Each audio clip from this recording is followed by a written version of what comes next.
Bonjour, bienvenue à l'INSA. Donc moi je vais garder la parole juste 30 secondes pour rappeler ce qu'est l'Institut David.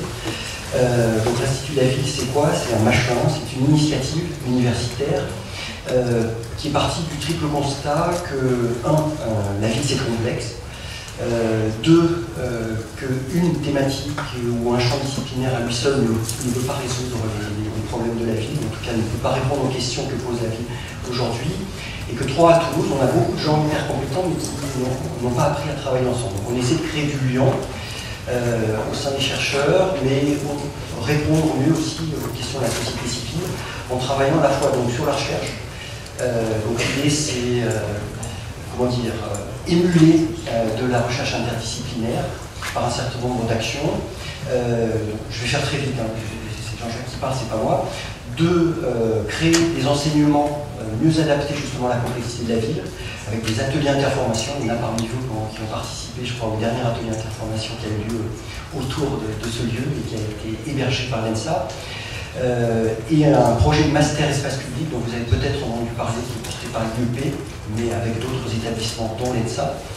Et puis on essaie de répondre aussi sur l'aspect valorisation, transfert, etc., par des conférences au grand public, etc. Donc on essaie de faire tout le spectre entre, je dirais, la recherche et la société civile. Et donc je suis très heureux que cette réunion, que cette conférence de Jean-Jacques soit organisée aujourd'hui.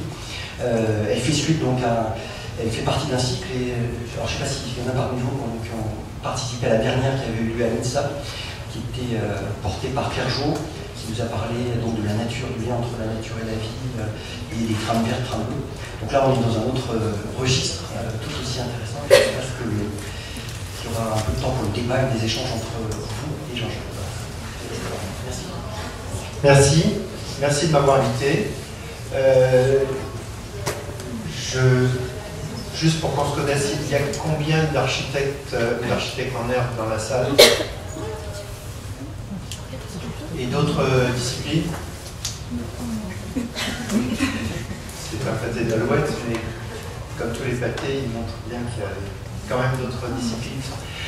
Je me présente en deux mots. Je suis architecte, j'ai un doctorat en architecture. J'ai fait une habilitation à diriger les recherches, j'ai fait professeur dans l'école d'architecture.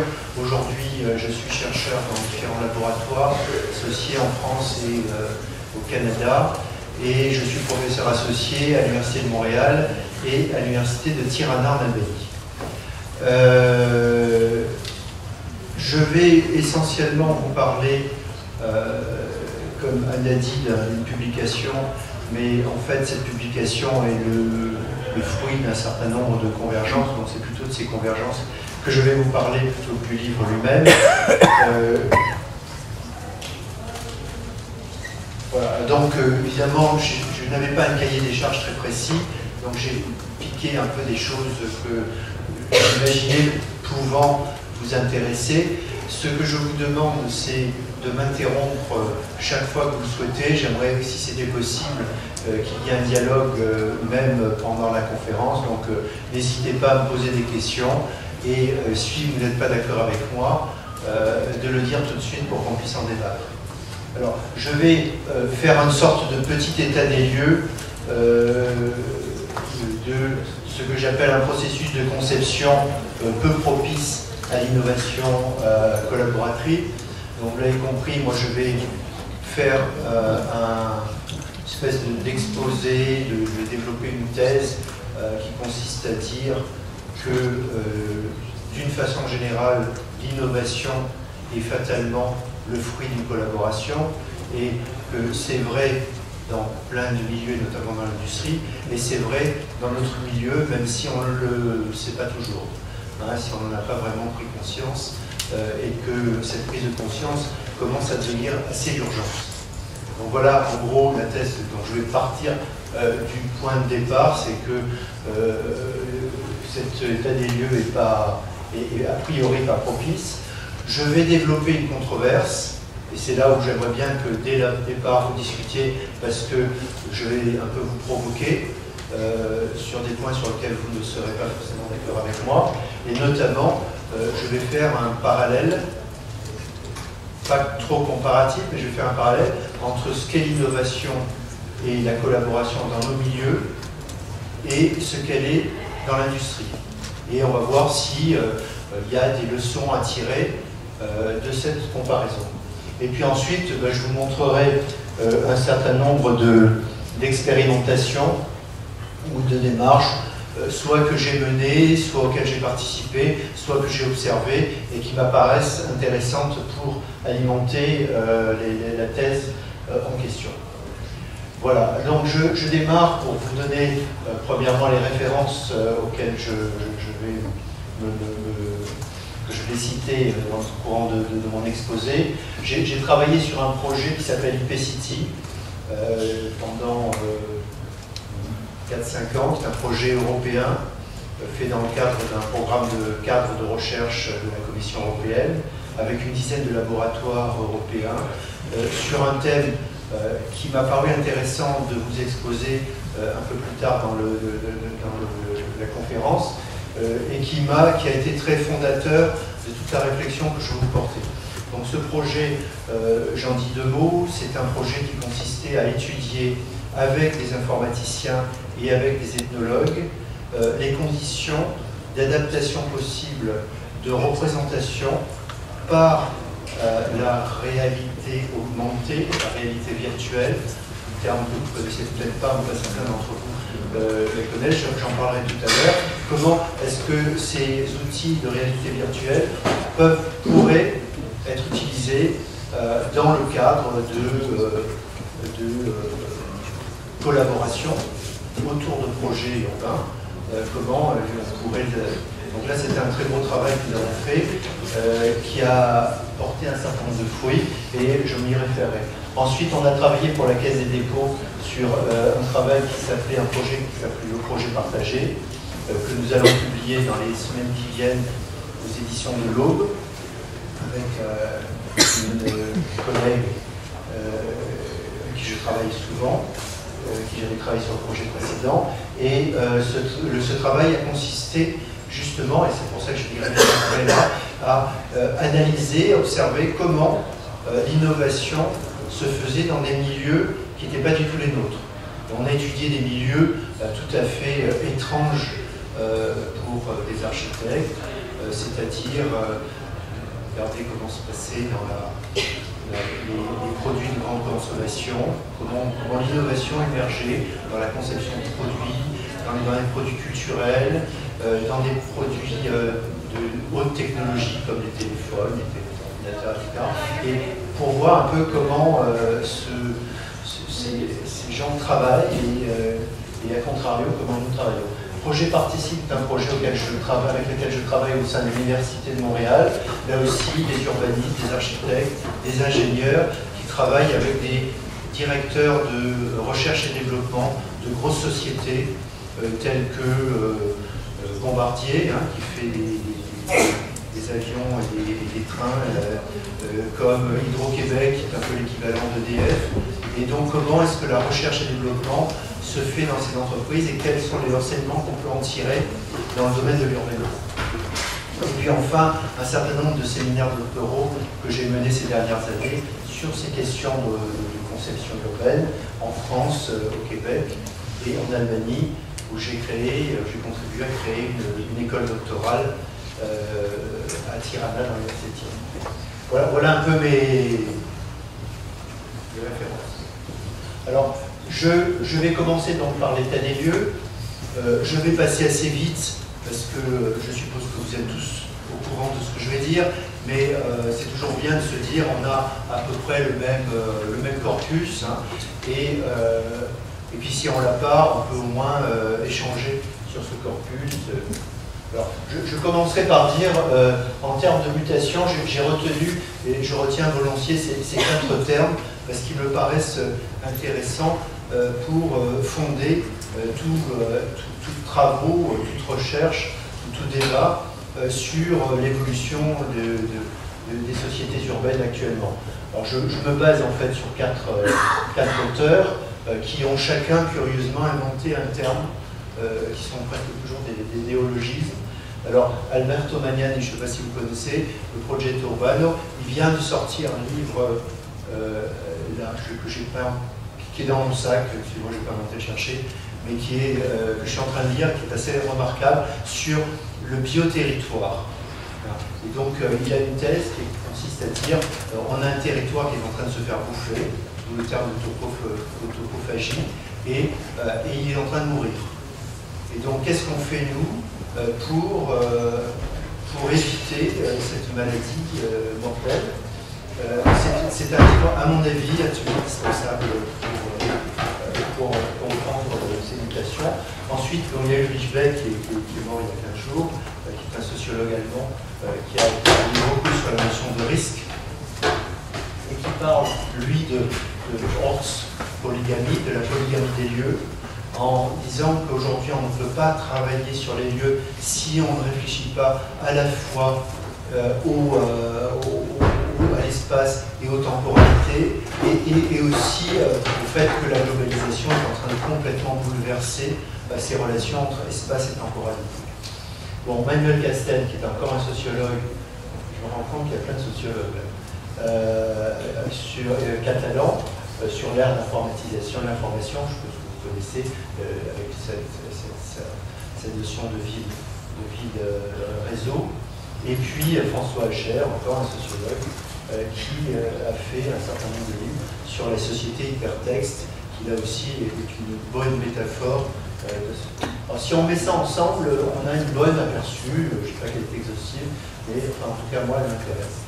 Alors ensuite, d'une façon un peu plus banale, il y a cette notion de complexité dont tout le monde parle, des systèmes urbains, le nombre des acteurs, les objets de conception qui sont de plus en plus complexes eux-mêmes, les responsabilités individuelles et collectives qui sont plus lourdes, la prévention des risques, les usagers finaux qui constituent une complexité, je dirais une complexité supplémentaire, je dirais une couche, pour parler langage AutoCAD, une couche d'informations complémentaires, parce que la société civile est de plus en plus présente dans ces systèmes, et puis la notion de cycle de vie qui ouvre sur un horizon beaucoup plus vaste, qui fait qu'on ne peut plus se poser la question du mouvement, mais qu'on est obligé de se la poser sur 20-30 ans, ce qui pose complètement différemment la question. En ce moment, je travaille avec une douzaine de villes en Europe sur la question des gares.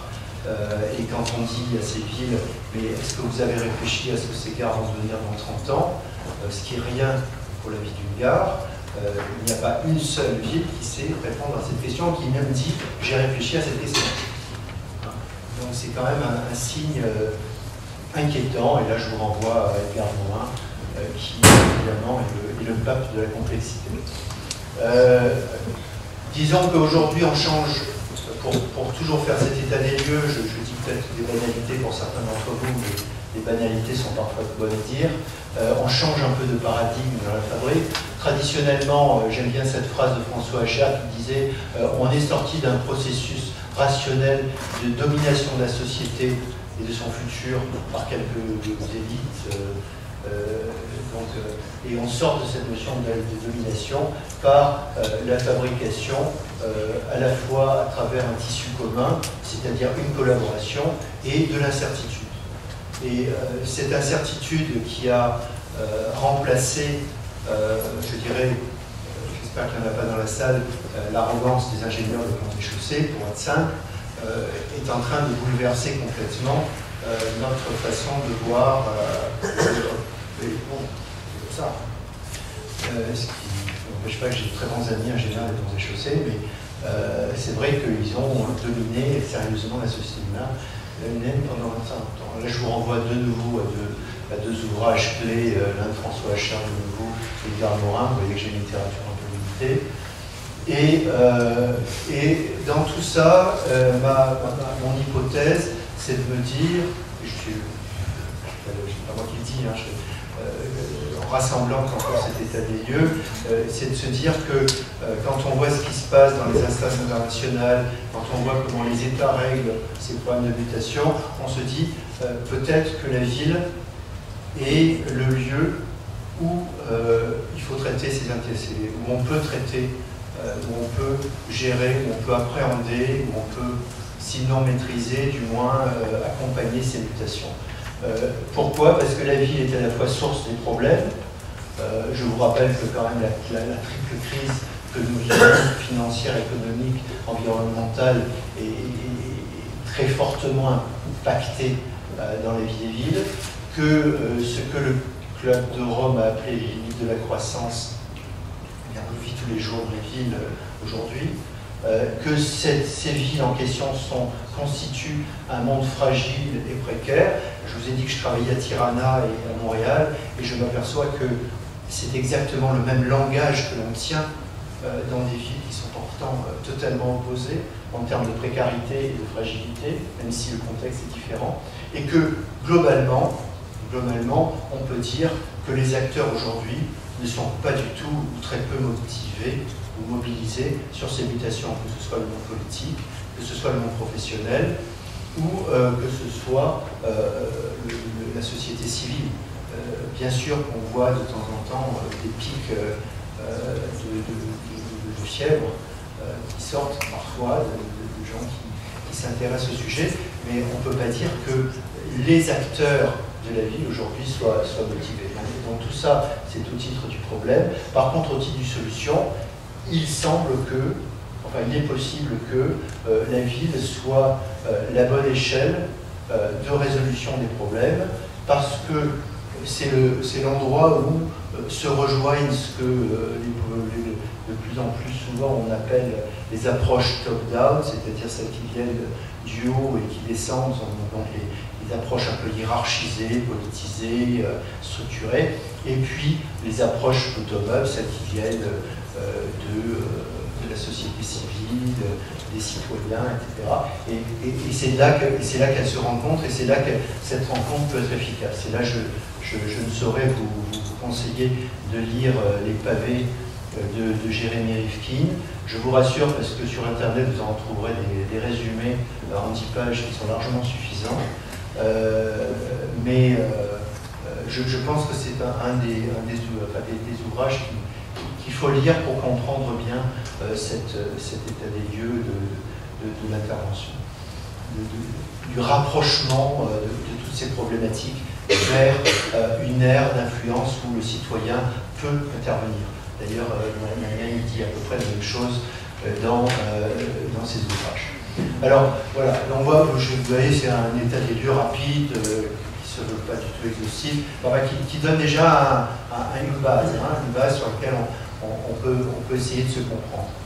Alors, l'innovation, puisque moi c'est quand même le sujet de l'innovation et la collaboration, pourquoi relier ces deux mots, avec la limite, on pourrait dire que Pasteur, que Einstein, ont innové tout seul, etc.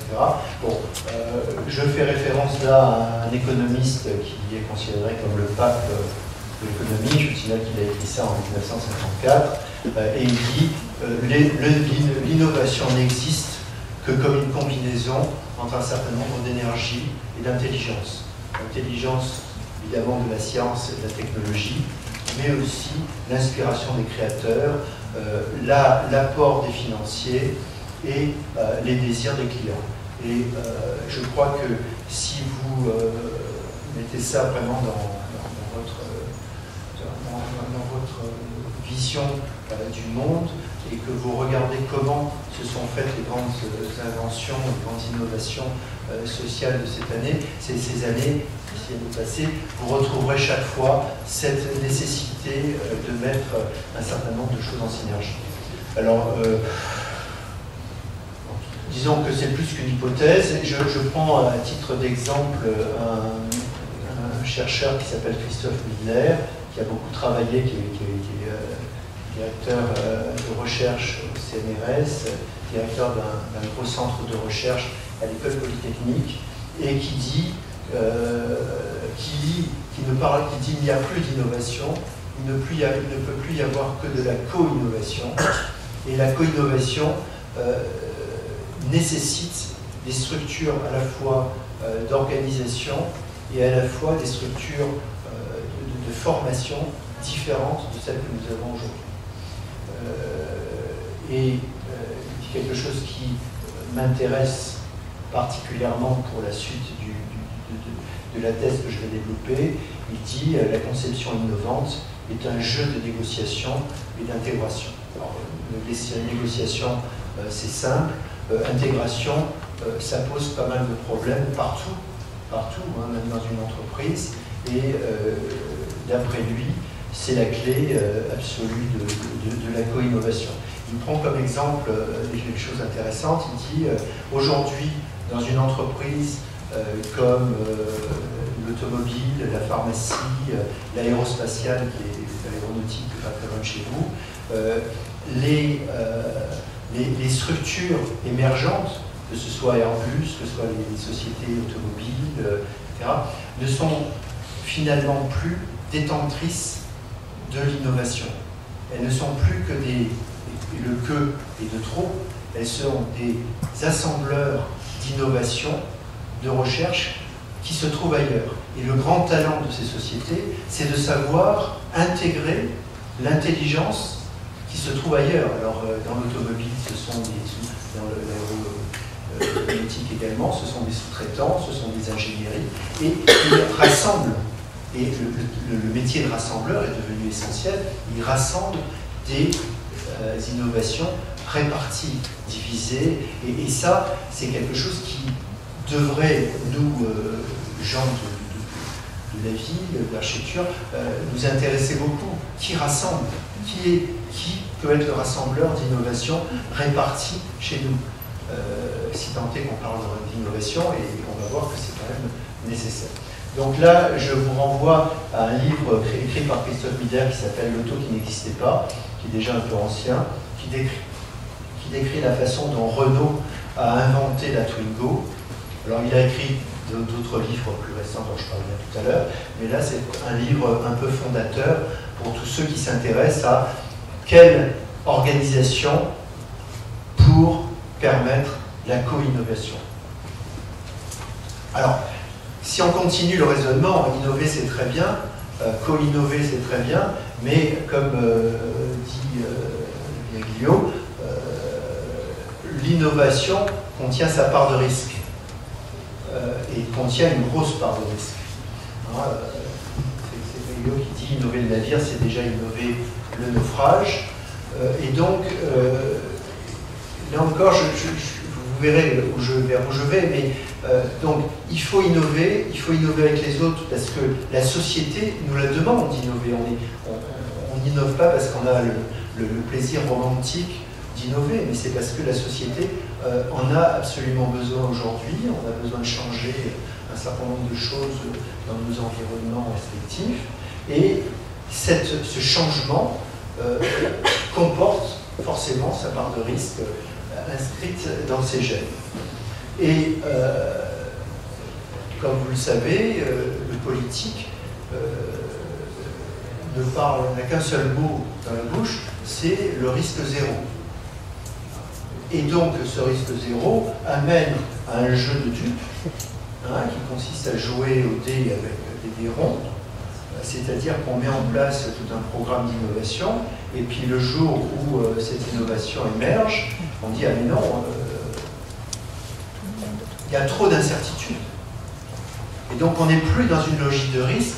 Le risque, je vous rappelle, c'est quelque chose qui se modélise. Il y a des ingénieurs qui arrivent, qui savent modéliser un risque, quel qu'il soit, mathématiquement. Une incertitude ne se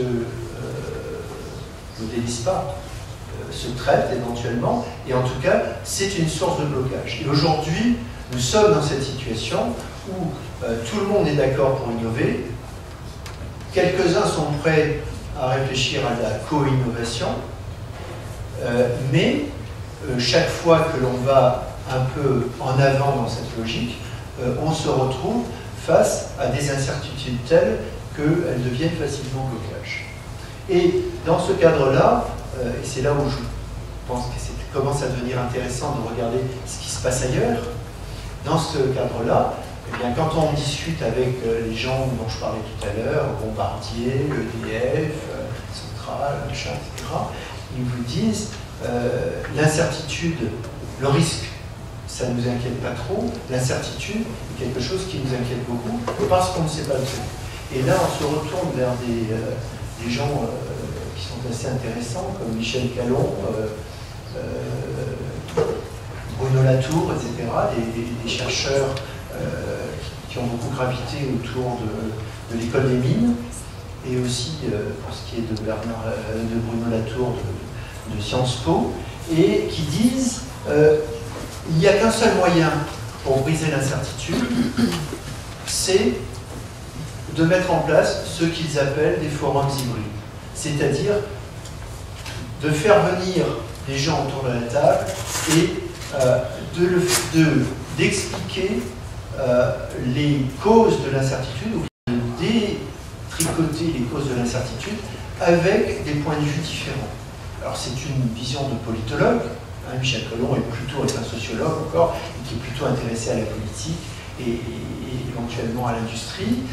Bruno Latour est intéressé au monde scientifique et au monde de la recherche, et ils se retrouvent sur cette notion. Et ils disent, organiser des forums hybrides, c'est réduire l'incertitude pour exploser des mondes possibles, et c'est indispensable en préalable à toute décision. Alors on va voir, là on est peut-être un peu loin de vos poèmes, mais à partir de là, bon, et c'était un peu le thème de ce travail que j'ai fait et que j'ai un peu résumé ou synthétisé dans le livre dont il était question tout à l'heure, c'est que ces forums hybrides sont faits pour négocier. Et je pense que dans notre métier, dans nos métiers, on ne nous apprend pas à négocier. On ne sait pas négocier. On ne sait pas négocier et on travaille avec des gens qui ne savent pas négocier. Et négocier, c'est quoi? Organiser un débat. Moi, j'ai passé pas mal d'années dans des écoles, j'ai travaillé pas mal d'années dans différentes institutions d'urbanisme, etc. Jamais je n'ai rencontré des gens qui savaient organiser un débat. Ce qui est quand même un comble. Et je peux vous dire que si on ne sait pas organiser un débat, on ne fait pas des avions, on ne fait pas des voitures, on ne fait pas plein de choses qui existent, on ne fait pas un téléphone portable. Ces téléphones portables, il y a 5%, et je vous dis, on en parlera tout à l'heure, mais dans un téléphone portable, il y a 5% d'innovation technique et 95% de négociation et d'intégration des idées. J'aimerais vous convaincre de ça, parce que on ne sait pas faire ça, et c'est la clé. Alors je parle non seulement aux architectes, aux urbanistes, aux ingénieurs, mais à tous les gens du bâtiment, et puisque vous êtes plutôt architecte, ingénieur, je pense plutôt vous, mais vous êtes les intégrateurs de demain, vous êtes les négociateurs. Et donc, je pense qu'il faut que vous soyez conscient à quel point, dans votre métier, il va être important, si vous voulez innover, si vous voulez dessiner le poulailler de votre grand-mère ou le garage de votre grand-père, il n'y a pas de problème. Si vous voulez innover au-delà du poulailler, eh bien, il va falloir négocier. Et encore, moi j'ai dessiné des poulaillers où j'ai vachement négocié. Donc je crois que... Et donc, négocier, ça veut dire quoi? Organiser des débats, révéler des controverses, et là je renvoie de nouveau à Bruno Latour, qui a écrit des choses et qui a fait des études, des travaux avec ses étudiants tout à fait intéressants sur comment la controverse peut être un élément du débat, réduire l'incertitude, je renvoie à ce que je viens de dire tout à l'heure à propos de Michel Callon, explorer des mondes possibles, imaginer l'impossible. C'est notre métier d'imaginer l'impossible. On ne le fait pas si on n'a pas tout un attirail, une boîte à outils pour le faire et anticiper les décisions. Donc, moi, c'est mon credo. Alors, évidemment, je le dis avec un peu d'enthousiasme et de force, mais je pense que c'est le point d'achoppement à la fois de nos métiers et c'est l'essentiel de vos métiers de demain. Alors, en bon chercheur, je ne vais pas aller plus loin après avoir fait un état des lieux. Je vais poser une problématique parce que c'est comme ça qu'on fait. Et je vais dire, bon, alors face à tout ce que je viens de raconter, et sur lequel on pourrait rajouter des choses que je ne vais même pas évoquer parce qu'on vous les rabâche à longueur de journée, moi je l'imagine, développement durable, la démocratie participative, la fabrique de la ville sur la ville, tout ce qu'on pourrait faire, hein, mais tout ce qui fait, ce qui est votre quotidien. Donc quand on regarde tout ce que je viens de dire, plus la réalité de la vie aujourd'hui, ma question, deux questions, ma problématique aujourd'hui, elle est double. C'est comment faire travailler ensemble des acteurs d'horizons différents dans un même processus, des ingénieurs, des architectes, des paysagistes, des économistes, des écoutiens. Bon, et donc je retiens le terme de collaboratif, un processus collaboratif. Et au-delà, comment intégrer les usagers dans un processus qui n'est pas collaboratif, qui est participatif. Et je différencie bien dans cette problématique les deux choses. C'est-à-dire, dans le premier, on est entre gens de connaissances. On est entre gens qui se sont choisis pour faire un projet ensemble. Alors, on s'entend ou on ne s'entend pas, ça c'est une autre histoire, mais on parle des langages comparables, et donc on utilise des représentations comparables, en tout cas compréhensibles. Dans l'autre, on travaille avec des gens qui sont complètement néophytes, qui ne savent pas lire un plan, et donc on ne peut pas utiliser les mêmes outils, les mêmes démarches, etc. Et donc ma problématique, c'est comment faire l'un et l'autre, puisqu'il faut faire l'un et l'autre. Et là, on commence à rencontrer de sérieux problèmes. Bon, et l'hypothèse que je fais, que je vais développer, c'est de dire que les pratiques collaboratives en urbanisme ont énormément de mal à se mettre en place, parce qu'on ne nous a pas appris à mettre en place et qu'on le fait en amateur. Quand on va dans des écoles d'ingénieurs, en tout cas dans certaines écoles d'ingénieurs, quand on va dans des écoles de sciences politiques, dans des écoles d'économie, moi j'ai suivi des cycles, etc., où on nous apprend à mettre en place ces démarches. Chez nous, on ne nous a pas appris à le faire. Donc on improvise et donc on est un peu des amateurs. Il n'y a pas d'année, il n'y a pas de formation. Les acteurs ne sont pas vraiment mobilisés. Les politiques et les maîtres d'ouvrage ont tendance à refuser ce type de démarche parce qu'elles les trouvent dangereuses. Les architectes très souvent disent mais ce sont des démarches qui tirent vers le bas, vers la médiocrité, qui nous empêchent de développer notre créativité. Donc il y a une réticence très forte. Et les méthodes actuelles, le cadre, je dirais, méthodologique et administratif, d'ailleurs autour de laquelle se passe le juridique, se passe la conception, ne favorisent ni le dialogue, ni la négociation, et encore moins la prise en compte de l'usage. Et puis, il y a un point qui est difficile aussi, qui est important, c'est que les usagers, qui sont une espèce de nuage mythologique, on le dit comme ça, mais c'est pas ça, ce sont des gens qui sont extrêmement difficiles à mobiliser. D'abord parce qu'un projet, ça ne se fait pas en 15 jours, donc ça prend des années, il faut les mobiliser dans la durée. Il y a des associations qui prennent le relais et qui sont souvent j'allais dire des apparatchiks ou des professionnels de la négociation et qui ne représentent pas toujours l'intérêt des usagers qui sont censés représenter. Là, il y a une véritable difficulté qui est un peu inhérente à nos métiers et qui est peut-être plus facile, on verra tout à l'heure, à résoudre dans d'autres milieux. Voilà. Et donc l'hypothèse que je fais, c'est qu'il existe d'autres démarches innovantes et collaboratives et participatives dans d'autres secteurs, et on va en parler, et je me dis, est-ce qu'il y a, sinon des transferts, du moins des instructions, des choses à apprendre de ça et des leçons à en tirer. Sachant que je ne crois pas beaucoup aux notions de transfert, même si, quand on regarde par le passé, le management de projet, qui maintenant est à peu près acquis dans le bâtiment, parfois dans l'école d'architecture. Moi j'ai fait un cours de management de projet il y a 15 ans à Versailles. On m'a dit c'est formidable, tu n'auras jamais un étudiant. C'était vachement encourageant. Finalement j'ai eu toute la promotion qui est venue au bout de quelques années. Donc je me dis, bon, ça, la chose doit bouger.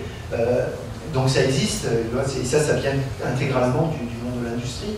On parle beaucoup dans votre école de BIM, de maquettes numériques, etc. C'est aussi des choses qui proviennent de l'industrie. Donc je ne sais pas s'il faut parler de transfert, en tout cas je n'entrerai pas dans cette chose-là, mais regardons déjà si dans ces domaines-là. Voilà.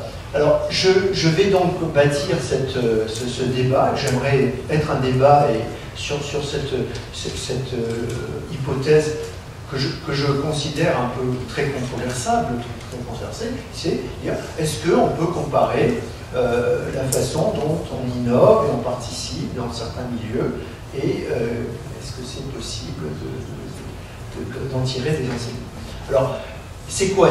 Quels sont les... Si on résume, là, je fais de l'urbanisme, de café du commerce, hein, mais juste pour se dire, si on parle, cette partie-là, je l'ai utilisée, pour tout vous dire, pour expliquer un peu à nos amis industriels avec qui j'essayais de travailler, quelles étaient les questions qu'on se posait. Alors, comme vous les connaissez, je vais passer très vite, mais quand même, hein, je vous les donne parce que ça a été un sujet. Bon, quand on est avec le directeur de la recherche de Bombardier, je ne sais pas si vous voyez ce que c'est Bombardier, enfin, c'est à peu près la même chose que Airbus en plus petit, en canadien, vous êtes assez impressionné, il sait tout, il fait beaucoup de choses, et puis quand vous lui expliquez l'urbanisme, on s'aperçoit qu'il est très intéressé.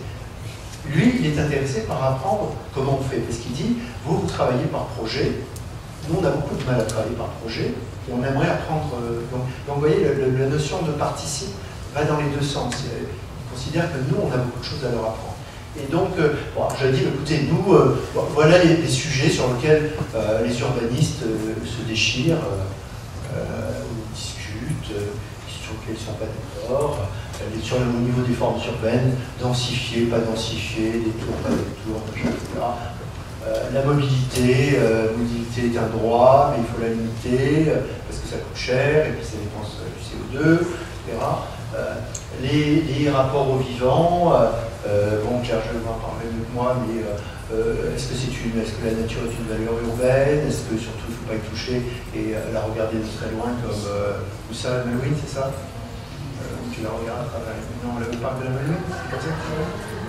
Malouine, on la regarde à travers comme ça, ou au contraire, est-ce qu'il faut la faire pénétrer dans toute la ville? Enfin, voilà, ce sont des sujets de controverse, on pourrait passer l'après-midi en discuter. La gestion des cercles courts, les cycles courts, les cycles nouveaux. Est-ce qu'il faut rapprocher la production énergétique le plus près possible des gens, quitte à ce que ce soit eux qui gèrent leur propre production, ou est-ce qu'il faut aller faire des grandes usines de production d'énergie solaire dans les déserts marocains et puis l'emmener avec des infrastructures terribles. Alors, enfin, bon, voilà le genre de questions. Alors je passe rapidement parce que c'est pas intéressant pour nous, c'est juste pour montrer la différence. Hein. Est-ce que il vaut mieux densifier comme on le fait à Kyoto, ou est-ce qu'il vaut mieux densifier comme on le fait à Shanghai? C'est des sujets que j'entends dire, je ne peux pas en parler, hein, c'est pas moi qui ai inventé le sujet. Il y a des gens qui écrivent des bouquins là-dessus, il y a des gens qui disent mais c'est évidemment Kyoto qu'il faut faire. La mobilité, pareil, quel est le statut de la mobilité dans la ville? Est-ce que c'est un pôle d'échange? Est-ce que c'est un hub urbain qui inclut l'espace public, les services, etc. Est-ce que c'est un espace partagé? Là, je vous renvoie à Copenhague, un espace relativement souple, adaptable aux saisons, et dans lequel l'usager joue le rôle essentiel. Bon, les ressources locales, est-ce que les jardins sont des jardins potagers? Est-ce que ce sont des usines sur les toits? Est-ce que c'est les deux? Voilà le genre de... Enfin, en tout cas, c'est le genre de discussion que vous devez avoir et qu'on entend souvent. Alors, à Berlin, est-ce que le jardin, c'est un lieu de production ou un lieu de lien social, les deux? Est-ce que il faut démolir ou recycler, sachant qu'on démolit beaucoup trop, mais que souvent recycler ça coûte plus cher? Est-ce que le recyclage, je vous renvoie un projet à Montréal, est-ce que le recyclage ça permet aussi d'introduire toute une série de qualités dans le bâtiment, mais est-ce que ce qui n'est pas plus important, c'est que les gens soient conscients et participent d'une façon ou d'une autre à la réutilisation. Je n'ai pas envie d'entrer dans ces projets parce que c'est juste une espèce de galerie de portraits qui montre, et puis évidemment il y a cette notion de métabolisme urbain, l'écologie des systèmes urbains. Déjà, est-ce que la ville est un système, un écosystème? Bon, pas mal de gens en discutent. On peut renvoyer à ces projets dans le nord de l'Europe qui parlent beaucoup de métabolisme et de relation, et puis ensuite il y a ceux qui passent derrière qui disent vous savez, ça ne marche pas si bien que ça. Voilà. Les questions de mobilité, les questions. Et puis en face, pendant cette même période, là, je lui ai fait une espèce de galerie, mais en face, finalement, on a eu envie avec quelqu'un de se poser la question, mais finalement, comment est-ce que l'industrie est passée en 1966 du premier calculateur de Texas Industries à l'iPhone? Est-ce qu'il y a eu collaboration? Est-ce qu'il y a eu participation? Quel rôle l'usager a joué dans cette évolution très forte? Bon, alors, la seule chose qu'on peut dire, c'est que chez nous, en 66, alors vous avez pour la plupart pas connu ça, mais en France, on parlait de luttes urbaines, notamment sur une opération qui a fait ce bruit à l'époque, qui s'appelait l'Almaga à Roubaix, et on est passé des luttes urbaines à des gens qui groupillent dans un fauteuil, généralement dans un cinéma, dans une salle de réunion, pendant qu'on leur montre des plans de masse dessinés sur AutoCAD, auxquels ils ne comprennent rien, ou éventuellement, on va jusqu'à SketchUp pour leur montrer quelques belles images qui ne sont absolument pas le reflet de la réalité, qu'on appelle l'image d'artiste, si je crois, dans certains milieux, et les gens sont vraiment perdus. Donc, on voit que là, il y a vraiment une sérieuse différence d'évolution. Et prenons 2 secondes l'exemple, justement, pour pouvoir dire s'il y a transfert, comment est-ce que ça se passe, l'exemple d'un projet qui est considéré en France comme un des projets les plus participatifs. La communauté urbaine de Lille a décidé de mettre le paquet sur ce projet en disant nous voulons faire de participation. On a pendant 6 mois étudié, rencontré tous les acteurs, et en gros, la conclusion, c'est de dire c'est hyper compliqué de faire de la participation parce que je répète ce que je disais tout à l'heure, les élus affichent d'une façon contrainte leur objectif de participation, contrainte parce que il y a de nouveaux labels, pour être écoquartier, il faut participer, pour obtenir un certain nombre d'autorisations, il faut participer, pour être clair dans les newsletters municipales, il faut participer, etc. Mais jusqu'à un certain point. Et donc la barrière, elle est vite fixée très bas, c'est-à-dire qu'on veut bien participer, mais à condition que ça ne change pas le projet, par exemple. Les architectes ont beaucoup de mal à participer, je pense, contrairement à un certain nombre de pays, ne serait-ce que l'Allemagne ou les Pays-Bas qui nous sont proches, où il y a une culture de la participation, de la négociation sur tout le projet, et donc sur tout le projet d'urbanisme, qui est considérable. On a étudié avec Anne la façon dont les Hollandais et les Allemands travaillaient sur la problématique des zones inondables, des villes inondables. Bon, quand on commence à discuter avec ces gens, la première chose qu'ils vous disent, c'est qu'il faut mettre tout le monde autour de la table, commencer par les former, leur expliquer, et ensuite on va le projet. Bon, en France, on dit l'État réglemente et les régions et les villes réalisent. Et réalisent dans le cadre de ce que l'État. Donc c'est une logique totalement différente. Et donc les politiques sont dans cette logique-là. On la trouve, disons-le clairement, on la trouve de cette participation qu'ils ne maîtrisent pas. Ils n'en ont pas les outils, donc ils laissent les choses un peu dériver. Les architectes ont la trouille parce qu'ils se disent je ne vais pas pouvoir faire ce que je veux. Et le discours est du coup très ambigu, même si toutes les structures participatives, comme l'a fait la communauté urbaine de Lille, sont en place. Et on retrouve ce troupeau de gens qui s'appellent usagers, qui regardent avec beaucoup de flegme et d'incompréhension des documents qui ressemblent à ça. Et voilà. Pas besoin de légende. J'exagère un peu, hein, donc je modifie un peu,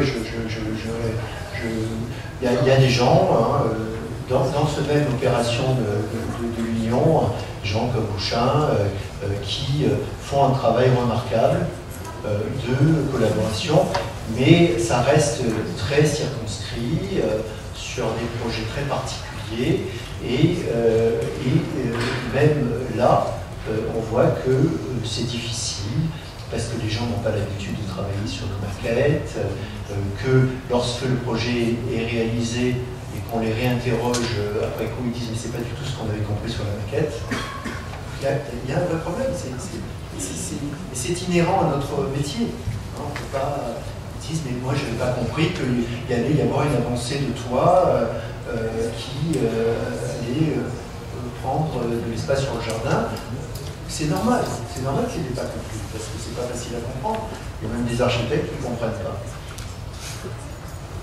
Voilà. Et alors, bon, en gros, j'ai noirci un peu le tableau exprès, parce que sinon, il n'y a pas de raisonnement possible, et puis que je n'ai pas beaucoup de temps pour le faire. Donc j'y vais à gros traits. Mais on n'est pas très loin de la réalité. Hein. Je suis prêt à en discuter avec vous, mais à mon avis, on n'est pas très près à la réalité. Évidemment, il y a des expériences formidables qui se font ça et là, mais c'est de l'ordre de l'homéopathie. Bien. Alors, qu'est-ce qui se passe dans l'industrie? L'industrie, c'est un monde très vaste. Moi, je n'ai étudié que 3 milieux. Un, celui auquel me donnait accès Christophe Mittler et son équipe, c'est-à-dire la grosse industrie, l'automobile, la pharmacie et l'aéronautique, d'une part. Et ensuite, la recherche qu'on a fait pour la Caisse des dépôts, on a regardé comment les entreprises françaises vendaient des pots de cosmétiques en Chine. Il y a des innovations, un pot de cosmétiques, c'est intéressant de voir comment ça se passe.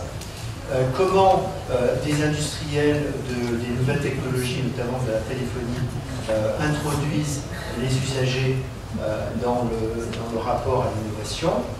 Et un petit peu le milieu des industries culturelles, le cinéma, etc. Bon, et alors, on voit bien que dans l'industrie, on est en train de passer, c'est important, en tout cas Christophe Mittler qui le dit, on est en train de passer du système de co-innovation dans lequel on n'est pas encore entré, hein, à un système qui est très intéressant à analyser, que je vous donne pour ce qu'il est, qui est ce qu'il appelle un modèle d'innovation disruptive, c'est-à-dire que jusqu'à présent, l'industrie essayait d'avoir un produit qui avait une certaine continuité, dans lequel on augmentait la performance. Hein, c'est-à-dire c'est la notion de progrès, hein, c'est-à-dire qu'une voiture, on ne peut pas sortir une voiture si elle n'est pas un peu plus performante sur un certain nombre de plans que la précédente, mais il ne faut pas non plus qu'elle soit complètement différente. D'accord? Ça, c'est depuis la Forte jusqu'à aujourd'hui.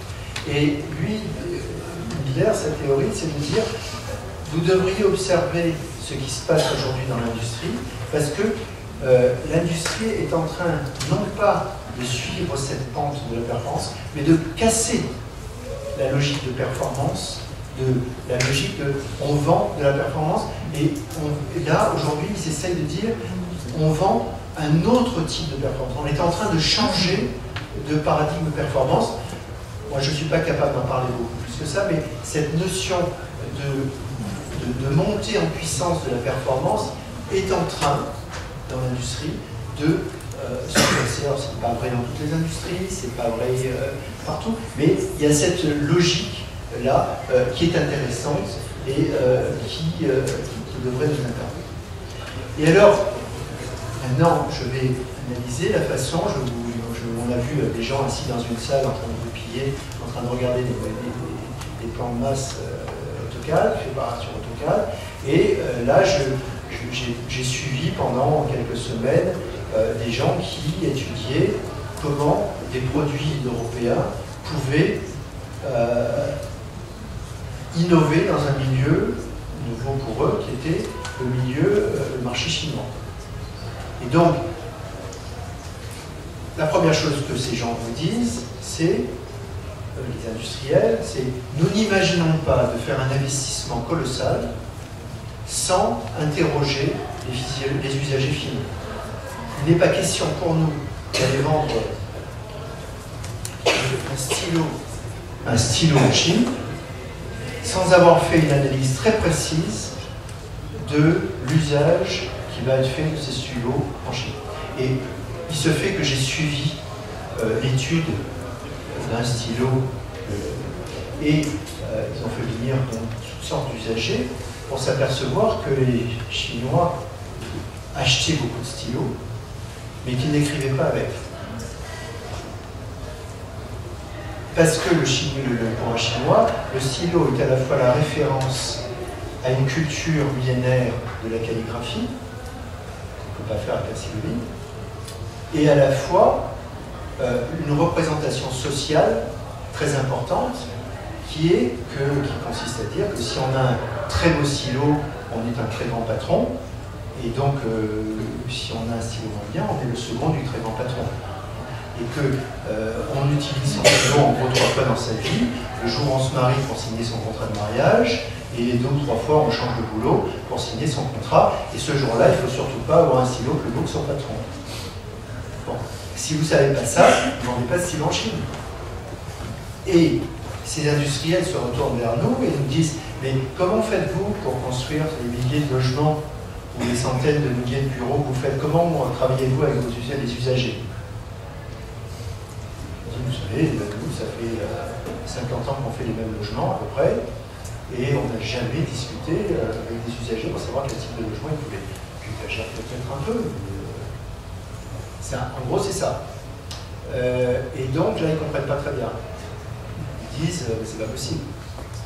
Vous faites un investissement aussi colossal dans le milieu sans savoir comment ça va être utilisé. Eux, alors là, c'était pas un stylo, c'était un profil, peu importe. Pour eux, l'usager est une source de créativité. C'est-à-dire qu'un industriel qui va rechercher un produit nouveau va se baser sur les usagers de ce produit pour imaginer quelque chose, enfin une source de créativité. Et là, c'est assez intéressant parce que face au dessin d'AutoCAD, c'est plutôt ce genre de dessin qu'on a. Hein, le produit d'une négociation, c'est ça. Je ne sais pas ce que ça veut dire et ça ne m'intéresse pas. Mais quand vous demandez aux gens qui gèrent ce genre de truc, ils disent mais c'est leur vision du produit. Et nous, ça nous permet de décoder non pas le produit, mais le produit, il n'y a que nous qui savons le faire. Par contre, ça nous permet de décoder la vision qu'ils ont de ce produit, de son évolution. On reviendra dessus tout à l'heure. La deuxième chose qu'ils disent et qui est intéressante, c'est parce qu'on leur dit, mais alors, qu'est-ce que vous faites? Vous faites un peu les marioles, quoi. Vous faites venir des gens, vous les faites danser, vous leur faites faire des dessins Et je lui dis, attendez, nous, on est derrière une glace en teint, on observe ce qui se fait, et on a derrière la glace en teint, alors peut-être pas tous ces gens-là, mais des anthropologues, des psychologues, des physiciens, des gens qui font de l'art. Et ce sont pratiquement tous des gens qui ont fait des doctorats dans ces domaines, qui sont derrière pour décoder la façon dont les gens parlent. Donc c'est basé sur des disciplines sources extrêmement sérieuses. Et en dehors de toute polémique, je me demande si dans notre milieu, comprendre un quartier ne mériterait pas de se pencher un peu sur la façon un peu rigolote dont ces gens-là travaillent. Autre chose qui est intéressante, alors là, il s'agit de gens qui font des téléphones. On travaille avec des Finlandais, des chercheurs de l'université de Helsinki et de Oulu dans le nord de la Finlande, qui nous disent, nous, on travaille beaucoup, ils travaillent pour Nokia entre autres, pour Sony, pour des gens comme ça. Et ils disent, nous, lorsque l'on nous demande de travailler sur un nouveau produit, on prend un panel de futurs utilisateurs, évidemment. Et là, je trouve que c'est quelque chose... Enfin, moi, j'ai trouvé ça assez passionnant. Ils disent, on fait un prototype du futur produit. Mais c'est un prototype qui n'a pas d'usage. C'est-à-dire qu'il y a des boutons, mais on dit, alors il y a 2 ou 3 boutons qui marchent, hein, si on appuie sur le truc, c'est un téléphone, on peut appeler, ainsi c'est un téléphone, mais il y a des boutons qui ne servent à rien. Et on dit aux usagers, imaginez, allez vous balader dans la ville, on vous prête le truc pendant une semaine, et imaginez ce que vous aimeriez que ce bouton fasse. Là, on a une fille, une étudiante, elle est étrangère, elle vit en Finlande, et elle, on lui a donné cet objet magique, hein, puisqu'il n'a pas de fonctionnalité, et elle est en train d'inventer, dans un bureau de poste, et elle est en train d'inventer des fonctionnalités que son téléphone pourrait lui donner en connexion avec la poste. Alors évidemment, elle n'est pas technicienne, elle ne sait pas si ce qu'elle est en train d'inventer est possible ou non, mais c'est une très bonne leçon pour les ingénieurs après. Mais si j'ai 4 ou 5 personnes qui inventent le même truc, ça vaut peut-être la peine de s'y pencher pour une solution. Et cette notion de mock-up, qui finalement on peut dire maquette en français, mais qui dans la discussion, enfin, dans cette appellation, plus qu'une maquette, c'est une maquette à inventer des fonctionnalités. Et je me dis que là, on a quelque chose des idées à en tirer, hein, parce que les maquettes, ça, on sait faire. Et l'idée d'utiliser des maquettes pour encourager l'expérience peut être un... Alors, si, quelques éléments de comparaison. Dans le domaine de l'industrie, l'usager, c'est un consommateur potentiel, évidemment. C'est un détenteur d'usage. Là, j'utilise des termes employés par les gens. Hein. C'est un travail de récolte d'informations de type un peu scientifique. On a travaillé sur tous les textes. Ce sont des sources d'inspiration et de créativité. Donc, pour un industriel, un usager est une source. Pour un urbaniste, c'est un futur habitant, généralement qu'on ne connaît pas, donc représenté par des associations. Ce sont des acteurs qui sont considérés comme difficiles et risquant de tirer le projet par le bas. D'un côté, on a une source de créativité, de l'autre côté, plutôt les gens qui empêchent de tourner. En termes de timing, l'industrie travaille avec l'usager quand le projet n'est pas fait. Nous avons tendance à travailler avec l'usager pour lui présenter un projet qui est déjà très avancé. Objectif pour l'industriel, c'est de tester une idée. Comme j'ai vu, on vient de le voir pour le local. Est-ce que nous, c'est plus pour informer, pour débattre, pour identifier, pour gérer des conflits. Le terme de conflit, en termes de négociation, est le terme qui apparaît constamment parce qu'on interroge les acteurs. La participation, ça nous permet de gérer les conflits. Un terme qu'on ne voit jamais apparaître dans l'industrie. Et dans les méthodes et outils, pour aller simple, d'un côté, on met l'accent sur la discussion, la négociation. De l'autre côté, on met l'accent sur la présentation, c'est-à-dire qu'on fait une présentation la plus belle possible du projet pour séduire l'usager final, quel qu'il soit. Donc, on n'est pas du tout dans la même logique. Et la participation elle-même est une question stratégique chez l'industriel, c'est-à-dire que l'industriel dit il n'est pas question de sortir un produit tant qu'ils n'ont pas passé par cette phase participative. Dans l'urbanisme, c'est une question politique. On est obligé de passer par là parce que ceci, cela. Les temporalités dans l'industrie, ce sont des cycles courts. Les cycles dont je vous ai parlé, c'est 15 jours, 3 semaines. Chez nous, c'est des années. Et les relations avec l'usager, on le voit dans les images que je vous ai montrées. Dans l'industrie, c'est la confiance et la complicité. Il y a donnant, si je peux dire. Dans l'urbanisme, comme je l'ai dit tout à l'heure, le terme qui revient le plus souvent, c'est conflit et donc méfiance. Et donc la question que je me pose, c'est qu'est-ce qu'on peut apprendre de ces choses-là? c'est pas du tout le rôle. Est-ce que vous avez des questions à ce stade-là? Parce que là, je vais vous montrer plutôt des expériences. Juste sur le tableau, je pense que c'est un peu destiné à évoquer ce genre de questions. C'est très manipulé, d'écouter l'industrie, peut-être à l'écoute des gens. L'industrie, elle ment aux gens autant que leur masse, un peu trop vendeur. Quand on fait des objets qui sont faits pour tomber en bas, elle leur dit, je fais l'objet qui vous plaît, mais après, elle fait l'argent. Je n'ai jamais dit qu'elle faisait pas d'argent, je n'ai jamais dit que ce n'était pas des salauds, je n'ai jamais rien dit. Je dis uniquement que quand. Je ne suis pas un moralisateur dans cette histoire. Je dis uniquement que quand un industriel fait un investissement important, elle considère l'usager comme quelque chose qui peut lui apporter une vision et de la créativité. Et que nous, on construit des milliers de logements sans même savoir quel usager. Après ça, que l'industriel fasse des produits qui se tombent en panne 6 mois après, ça fait probablement partie du même processus. Le respect de l'usager, je trouve qu'il y a.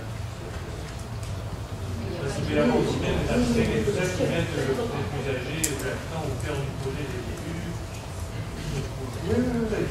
Ça existe aussi, malheureusement, et franchement, et j'ai beaucoup de respect et beaucoup d'admiration pour eux, mais ils sont à dose homéopathique aujourd'hui en France. C'est tout. Et je pense qu'on doit apprendre. Moi, je dis simplement, il faut qu'on apprenne, et il faut que, d'une façon le moins cynique possible, on apprenne de ces gens-là comment ils font pour intégrer les usagers dans leur... Oui, ça me pose une question éthique aussi d'observer l'usager derrière un glace en plein. Ils le savent, hein? Oui, oui. Ils le savent. Oui, oui. D'accord. De négociation et de débat. Pour moi, dans négocier, il y a une question tarifaire assez directement dit. Je peux faire débattre avec quelqu'un qui ne négocie pas. Oui, ça me passe un peu, on n'entend pas. Oui. Mais quand même, toujours dans la continuation de ce qui il me semble que toutes ces techniques qu'utilisent les entreprises au service du test, des usagers, qui n'est pas de la négociation, est-ce qu'il ne leur sert pas aussi en même temps à initier des produits qu'ils souhaitent faire eux d'abord? Même si après, la question des usages, ils vont utiliser. Est-ce que les usagers ne sont pas utilisés d'une certaine façon? Je ne pense pas que ce soit qu'une réponse à des besoins. Les besoins, on les crée aussi. Il n'y a pas tout d'un coup des besoins, il y a des besoins nouveaux qui apparaissent là parce qu'ils viennent des usages et ils viennent aussi d'un système d'innovation. Je ne sais pas. Je trouve que c'est un peu juste de dire qu'on répond à des besoins, on écoute les besoins. Je pense que toutes ces techniques-là servent aussi à les engendrer. Bon, qu'est-ce qui est d'accord? D'accord. Et je crois qu'effectivement, dans le terme, je trouve très intéressant votre démarche d'essayer de faire des rapprochements entre le domaine de l'industrie et le domaine de l'urbanisme, le domaine économique et le domaine politique. Mais effectivement, il y a une confusion peut-être sur les termes que vous entretenez, j'imagine, volontairement, entre l'usager et le consommateur. Oui. Et donc, avec des démarches marketing, avec un ensemble de tests, d'outils, etc., plus ou moins transparents et plus ou moins éthiques, mais ce n'est pas l'objectif. Et les démarches de participation en urbanisme, qui, comme vous avez dit très justement, sont faites à dose homéopathique en France et dans d'autres pays du monde, et depuis très longtemps. On est toujours dans l'expérimentation et peu dans l'innovation, même si toutes les démarches sont très innovantes. On va plus loin que ce stade-là, parce qu'il n'y a pas d'enjeu économique comme il existe dans l'industrie. Mais effectivement. Si, les enjeux économiques, ils existent aussi. Oui, mais on n'a pas forcément besoin des usagers, même s'ils ne sont pas toujours apathiques lors des réunions publiques, pas toujours silencieux et dominés par les associations. Donc on voit aussi les usagers, s'ils sont mis en situation de prendre la parole, l'appel, de transmettre leur expertise d'usage au fond, de discuter, de dialoguer avec l'architecte et journaliste. Alors, premièrement, je ne suis pas là, et je ne le ferai pas, je ne suis pas là pour défendre une éthique industrielle ou un manque d'éthique ou un cynisme industriel dont je suis parfaitement conscient.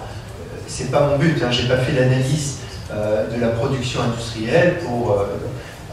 J'aurais peut-être pu le dire ou dû le dire en exergue en disant attention, ce sont quand même des gens bizarres, ils font des choses éthiquement pas recommandables. Moi, ce qui m'a intéressé uniquement, c'est de savoir comment ils mobilisaient ce que eux appellent les consommateurs. D'ailleurs, quand ils nous disent, ils disent, mais comment ça, vous appelez ça des usagers? Qu'est-ce que c'est comme terme? Vous voyez, enfin, donc il y a effectivement un problème de sémantique là. Bon, mais moi, mon but, c'était de dire, est-ce qu'il y a quelque chose à apprendre de ces gens-là? C'est tout. Et je suis complètement conscient du fait qu'il y a une différence, ne serait-ce que celle que j'ai déjà évoquée, qui est que c'est assez facile de mobiliser pendant quelques jours ou quelques heures un type qui veut acheter un stylo, c'est beaucoup plus difficile dans le domaine de l'urbanisme. Hein, et le projet que je vous ai montré à l'île Roubaix montre que ça dure 3, 4 ans, 10 ans, 15 ans. Qu'est-ce que ça veut dire mobiliser les usagers sur de telles périodes? Donc c'est vrai que c'est très différent. Je dis simplement qu'aujourd'hui, on n'est pas formé à ça, on ne sait pas faire.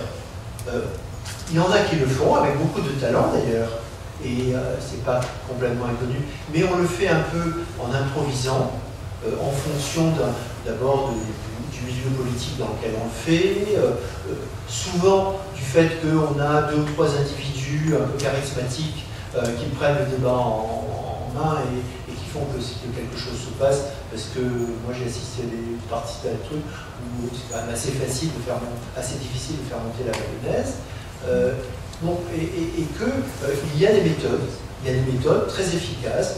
Il y en a d'autres qui sont d'ailleurs des méthodes d'entreprise, hein, pour comment faire travailler des gens sur des objectifs d'entreprise, et qu'on a intérêt non pas à prendre ça et les transférer chez nous, mais à apprendre des choses. Et moi, je voudrais vous montrer un projet sur lequel j'ai énormément appris pour avoir travaillé avec les informaticiens finlandais dont je parlais tout à l'heure, et qui m'ont dit, mais essayons ces méthodes-là sur des projets d'urbanisme.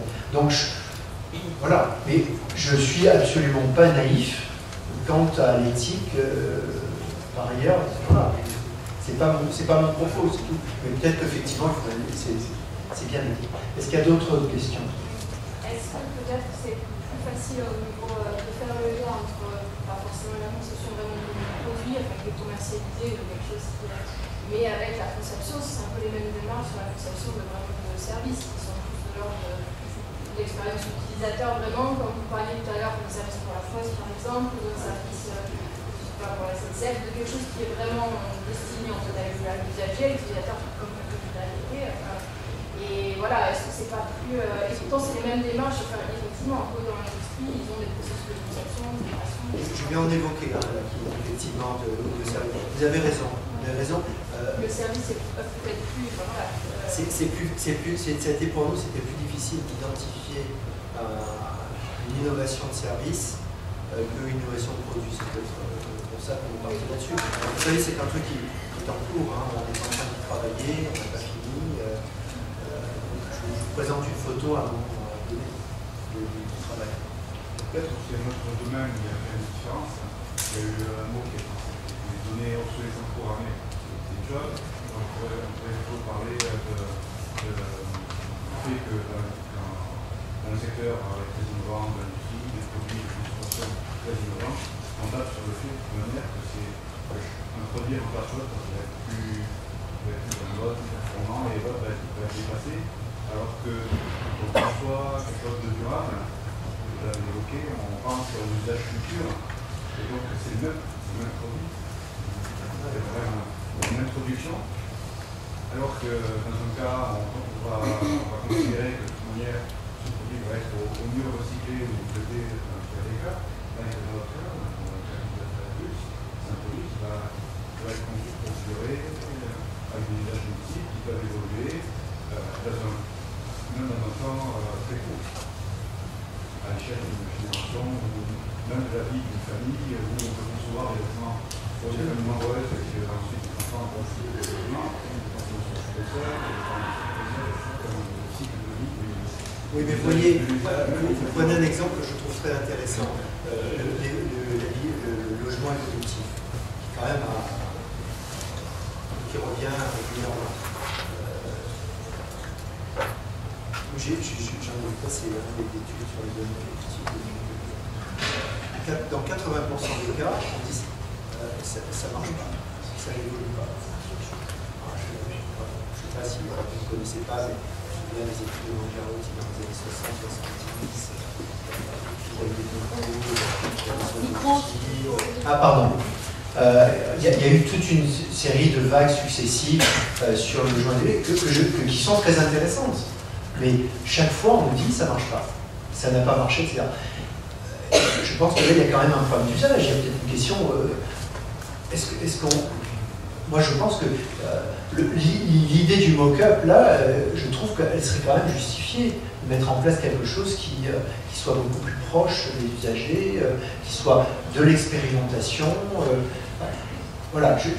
Moi, je tâtonne, hein, je tâtonne comme vous. Je ne viens pas avec des certitudes. Je viens avec beaucoup d'incertitudes. Je dis uniquement que nous manquons aujourd'hui de la bonne boîte à outils pour aborder ce sujet-là dans nos métiers. Oui. Oui, il me semble qu'effectivement, il y a une différence fondamentale entre une démarche qui vise à un moment donné à tester un produit, c'est-à-dire à tester compris dans les contextes différents l'acceptabilité d'un produit, même si on est dans la période d'ajustement, et ce qui est le mock-up, où en fait on a en fait un objet de projection qui va se construire à partir de l'énoncé d'un problème. C'est-à-dire qu'on cherche à résoudre un problème, et le problème sur le travail avec le l'image, il s'est résolu parce qu'il s'entre dans un dispositif socio-technique où il y a la poste, il y a du service, il y a du professionnel, etc. Et il me semble que cette démarche-là est effectivement intéressante. Elle éloigne l'usager, je laisse le terme, effectivement de l'objet, et d'un autre côté, elle fait émerger, je dirais, des éléments de concept qui sont des visions, moi j'appelle ça des visions. Voilà. Et puis c'est souvent des visions collectives. Oui.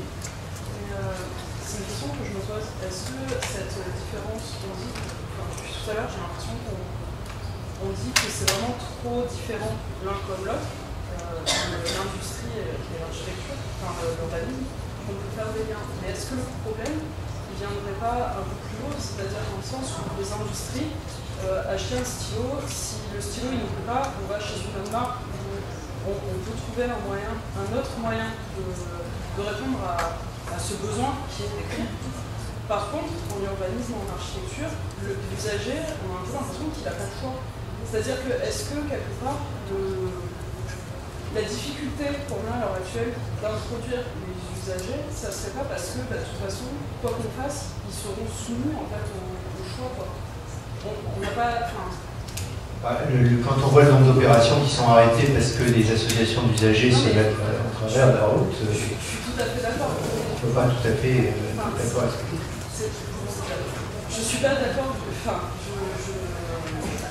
je ne suis pas pour exclure totalement les usagers du truc. Mais la question que je me pose, c'est est-ce que le fait qu'on les exclue à l'heure actuelle de ce processus de création et de conception et qu'on ait du mal à les intégrer à ce processus, ce soit pas parce qu'au final, on dit que voilà quoi. Ouais, voilà, on n'est pas dépendant des usagers. Enfin, même si à l'heure actuelle ça pose de gros soucis, est-ce que le problème il devrait avoir? Bon, je continue. Oui. Juste un petit commentaire concernant la destination, le logement évolutif. Oui. Et vous dites que dans la plupart des cas, ça ne marche pas. Ouais, on dit, dans la plupart des cas, ça ne fonctionne pas. Si on fait... Moi, j'ai envie de faire référence à ce que définit Pascal Anti, qui est géographe et urbaniste et architecte, quand il parle de confort de l'exercice. C'est-à-dire que, est-ce que c'est pas quand même très important le fait de savoir qu'on est dans un logement, que peut-être si on voulait, si on pouvait, à un moment donné, on pourrait faire une modification. Est-ce que c'est pas, finalement, même si on ne les fait pas, même si on ne les fait jamais, est-ce que finalement ce n'est pas plus confortable qu'un logement dans lequel on n'aurait pas cette possibilité et donc on subirait ou on serait plus contraint dans un sens. C'est aussi dans les représentations dans l'imaginaire, dans ses possibilités. Et ça me paraît un peu, pour ma part, ça me paraît un peu rapide de dire ah mais ça ne marche pas parce qu'en fait les gens n'ont pas le budget, la photo, ou je sais pas quoi. Voilà. Mais le fait de savoir que peut-être on pourrait le faire, finalement, j'allais dire, c'est pas que ça suffit, mais en tout cas, ça fait partie aussi d'un confort supplémentaire, avec une note de réserve, parce que là, on aurait la possibilité, à un moment ou à un autre, de le faire ou pas. Je trouve que la réflexion de Pascal Anfou est remarquable, que j'en ai souvent discuté avec lui, et je suis 100% d'accord avec lui, et encore une fois, sa réflexion est formidable. Mais s'il était ici, vous direz que il a une écoute quand même limitée. Non, mais parce que, bien sûr, d'accord, mais c'était juste pour dire, voilà comment, enfin, faut faire attention aux enquêtes ou aux études qui voilà, qui portent... Mais attendez, un des architectes que je respecte le plus, parce que quand j'ai fait mes études, j'ai travaillé c'est Angelo Mangiaretti qui a travaillé sur ces questions à Milan et qui a fait des choses extraordinaires dans ce domaine. Et moi, ça m'a inspiré toute ma vie. Il n'empêche que son architecture n'a pas fonctionné, que ce soit dans le domaine de l'habitat, dans le domaine industriel. Toute sa pensée a été sur une évolutivité et ça n'a quand même pas marché. Je n'invente pas quand je dis ça. Les appels d'offres qui ont été lancés par le PUCA il y a une vingtaine d'années sur l'habitat évolutif, quand on en a fait le constat, on a dit... et je ne dis pas que les gens qui ont fait ça ne sont pas des gens qui ont fait des choses intéressantes. Je dis simplement que peut-être qu'on n'a pas assez introduit cette notion d'usage dans la réflexion initiale. Et je dis peut-être parce que je n'en sais rien. Je n'en sais fichtre rien.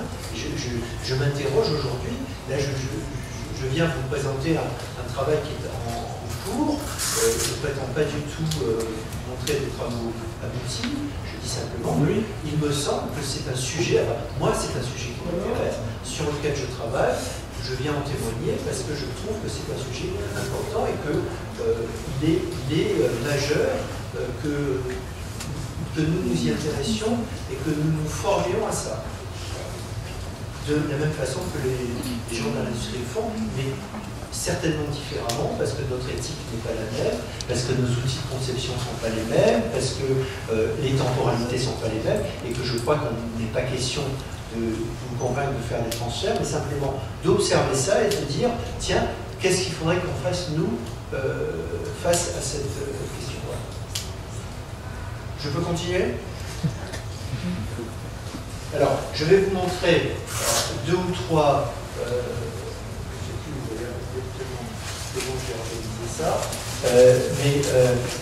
donc j'ai travaillé sur ce projet IP-City dont je vous parlais tout à l'heure avec une équipe assez multidisciplinaire. On était plutôt nous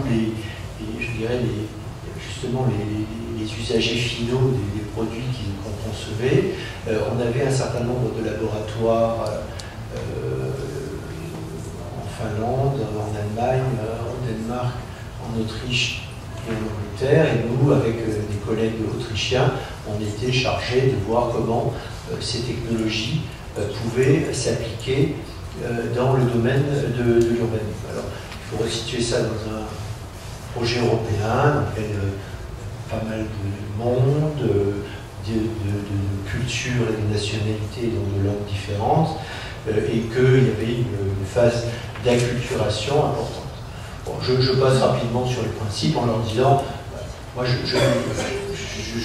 vous provoque encore, hein, mais je n'arrêterai pas de vous provoquer jusqu'à la dernière image, mais je considère qu'aujourd'hui on est encore dans cette logique-là.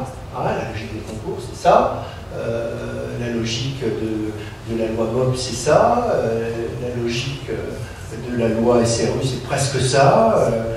Je ne veux pas me... Voilà. On n'a pas beaucoup évolué depuis. Et les maîtres d'ouvrage s'ennuient toujours autant. Et les usagers finaux, encore plus. Et on n'a pas des outils adaptés. Alors, là aussi, je vous provoque, c'est pas comme ça qu'on fait de l'urbanisme, d'accord, mais AutoCAD, ça suffit. Hein, je veux dire, on ne peut pas faire d'urbanisme avec AutoCAD, en tout cas pas de urbanisme participatif. Et alors, ce projet, on est parti d'une hypothèse relativement simple, c'est de dire un projet d'urbanisme, c'est une vision partagée, c'est un partenariat solidaire et c'est une gestion des ressources. Alors la gestion des ressources, ce n'était pas notre sujet, donc j'en parlerai pas, mais je vais parler de deux choses, hein, la vision partagée principalement, le partenariat solidaire, et puis on verra un peu ensuite quelle est la boîte à outils que l'on pourrait avoir pour faire ça. Alors, excusez-moi, je vais reparler d'industrie, je vais reparler de Müller et de son travail sur la co-innovation, mais parce que cette image a été très inspirante, on va dire, dans la mesure où Müller dit mais une équipe d'ingénierie dans l'industrie ne travaille pas dans un seul espace de conception. Elle travaille dans différents espaces. Et elle apprend à passer d'un espace à l'autre. Voilà. Vous allez me dire, ça n'a rien à voir. Ok, c'est des bagnoles. Nous, on fait d'autres choses que des bagnoles. Mais cette notion d'espace différent nous a paru, quand on a travaillé ensemble, lui parle d'espace hors cycle, en disant que la phase de capitalisation, la phase des acquis, de valorisation des acquis, de transformation de tout ce que l'on fait en dehors du projet, joue un rôle essentiel dans l'innovation d'un véhicule. Et puis ensuite, il dit, et ensuite dans la conception même d'un projet, il y a plusieurs espaces qui communiquent l'un l'autre. Et donc, on a fait un peu j'ai fait cette hypothèse en travaillant dans les différentes instances que je vous citais tout à l'heure sur le projet, que finalement, on pouvait imaginer plusieurs espaces de travail, nous, l'urbaniste, qu'on peut reprendre la logique de l'espace hors cycle que Müller accorde beaucoup d'importance dans la fabrication industrielle, la conception industrielle, parce que c'est une réalité chez nous. Et puis ensuite, on peut dire qu'il y a deux espaces de conception qui sont d'essence différente. L'espace participatif qui est, où on s'adresse plutôt au monde de l'usage, avec toutes ces connotations différentes, et puis l'espace collaboratif qui est l'espace des professionnels qui travaillent sur un projet, sachant qu'il va falloir qu'on trouve des moyens de communication entre les uns. Et puis ensuite, il y a l'espace réel qui est l'espace où les choses se passent vraiment.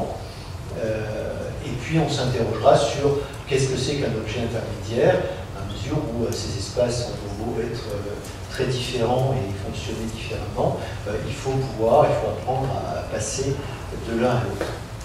Alors, voilà ce que ça pourrait donner. Hein, le hors-cycle, c'est de la valorisation des acquis, c'est de la capitalisation, je vais le dire, c'est du redéploiement d'expérience. L'espace participatif ou des usages, c'est plutôt le domaine de la créativité, c'est le domaine de la relation avec les usagers, c'est là que se développe une vision partagée du projet, comme on vient de le dire il y a quelques instants. C'est un lieu où on développe la mémoire, l'expérience, il y a du débat, débat et négociation n'étant pas forcément antinomiques. Ensuite, il y a l'espace collaboratif qui est celui de la plateforme de travail, le projet performantiel, la quête numérique, on va dire, pour faire bref. Il y a l'espace réel qui est l'espace à la fois du contexte et à la fois de l'usage de l'espace réalisé et de sa transformation future. Donc, moi, en travaillant, et on a travaillé quand même pas mal de temps là-dessus, en confrontant un certain nombre de gens, on a trouvé que ces quatre espaces représentaient bien les quatre lieux de travail, les quatre dimensions du travail de la conception tel qu'on a envie de l'imaginer. Alors, pour illustrer ces quatre images, premièrement, le cycle le hors-cycle, j'ai envie de le comparer au cabinet de curiosité, où on va déposer les choses qu'on aime bien pour les ressortir sur le projet suivant. Il se fait que les architectes, les ethnologues avec qui j'ai travaillé en Autriche sur le projet que je viens d'indiquer, ont fait toute une recherche sur comment un architecte représente justement ses acquis, parce que c'est souvent des ambiances, c'est souvent des détails, ce sont souvent des descriptions difficiles à stocker. Donc, ils ont ressorti un certain nombre de choses comme ça qui sont intéressantes, qui sont issues de la pratique d'un architecte viennois. Comment est-ce qu'il explique à son client qu'il veut un mur de tel type, une ambiance ou telle autre, etc. Ce sont des espaces, là aussi, c'est les mêmes ethnologues viennois qui utilisent le terme d'espace de densité créative, que je trouve très intéressant, des lieux d'inspiration, d'imagination, orientés usager et usage évidemment, vision partagée, je viens de le dire, narration, enfin là je me répète un peu.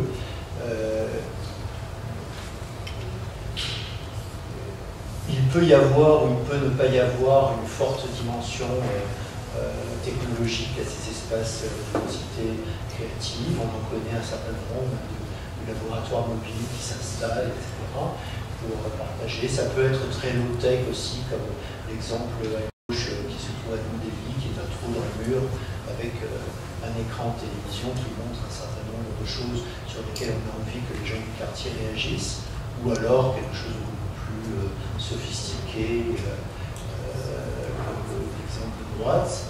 Mais de tout ça, je retiens une phrase qu'évoquent régulièrement les amis viennois qui disent cette phase-là ou cet espace-là n'est pas fait pour définir des solutions, mais pour créer des choix. Et j'aime bien cette notion de créer des choix, donner la possibilité de mettre des choix sur la table.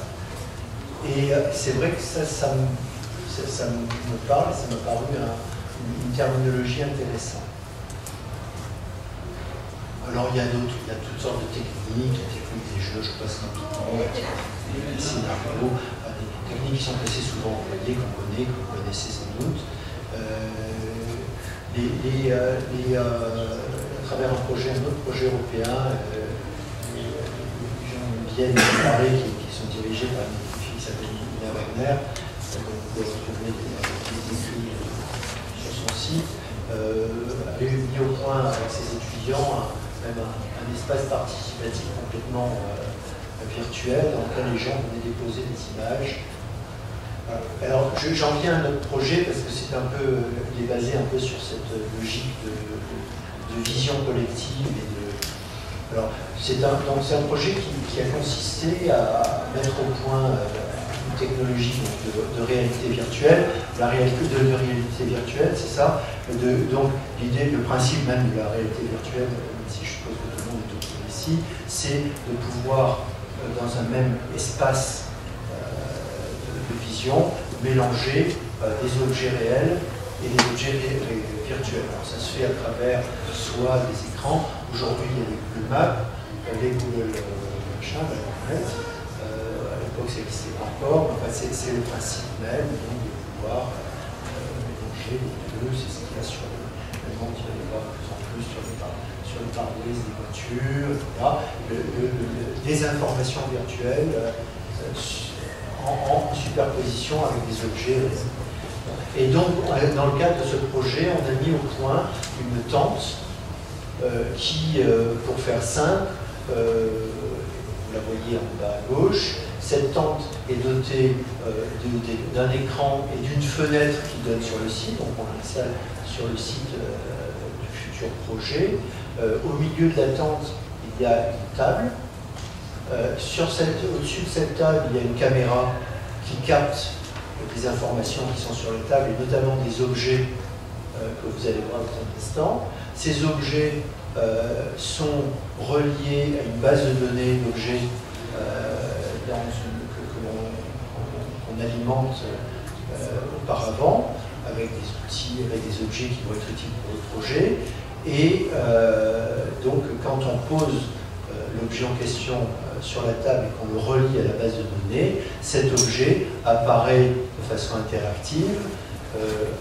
Là, dans la photo de droite, sur l'écran, si on est dans le champ de vision, sur l'écran à travers une superposition sur la fenêtre, une vraie fenêtre, vitrée, soit sur l'écran de droite, et l'écran de droite est relié à différentes caméras qui sont sur le site et qui photographient le site. On peut placer d'une caméra à l'autre et on voit l'objet qu'on vient de poser en se baladant d'une caméra à l'autre. Donc si on décide que l'objet c'est ça et que ça est un arbre ou une maison ou une tour, je ne sais quoi, quand on le pose et on dit c'est une tour, automatiquement on voit la tour apparaître dans les différentes images dont on passe d'une caméra à l'autre.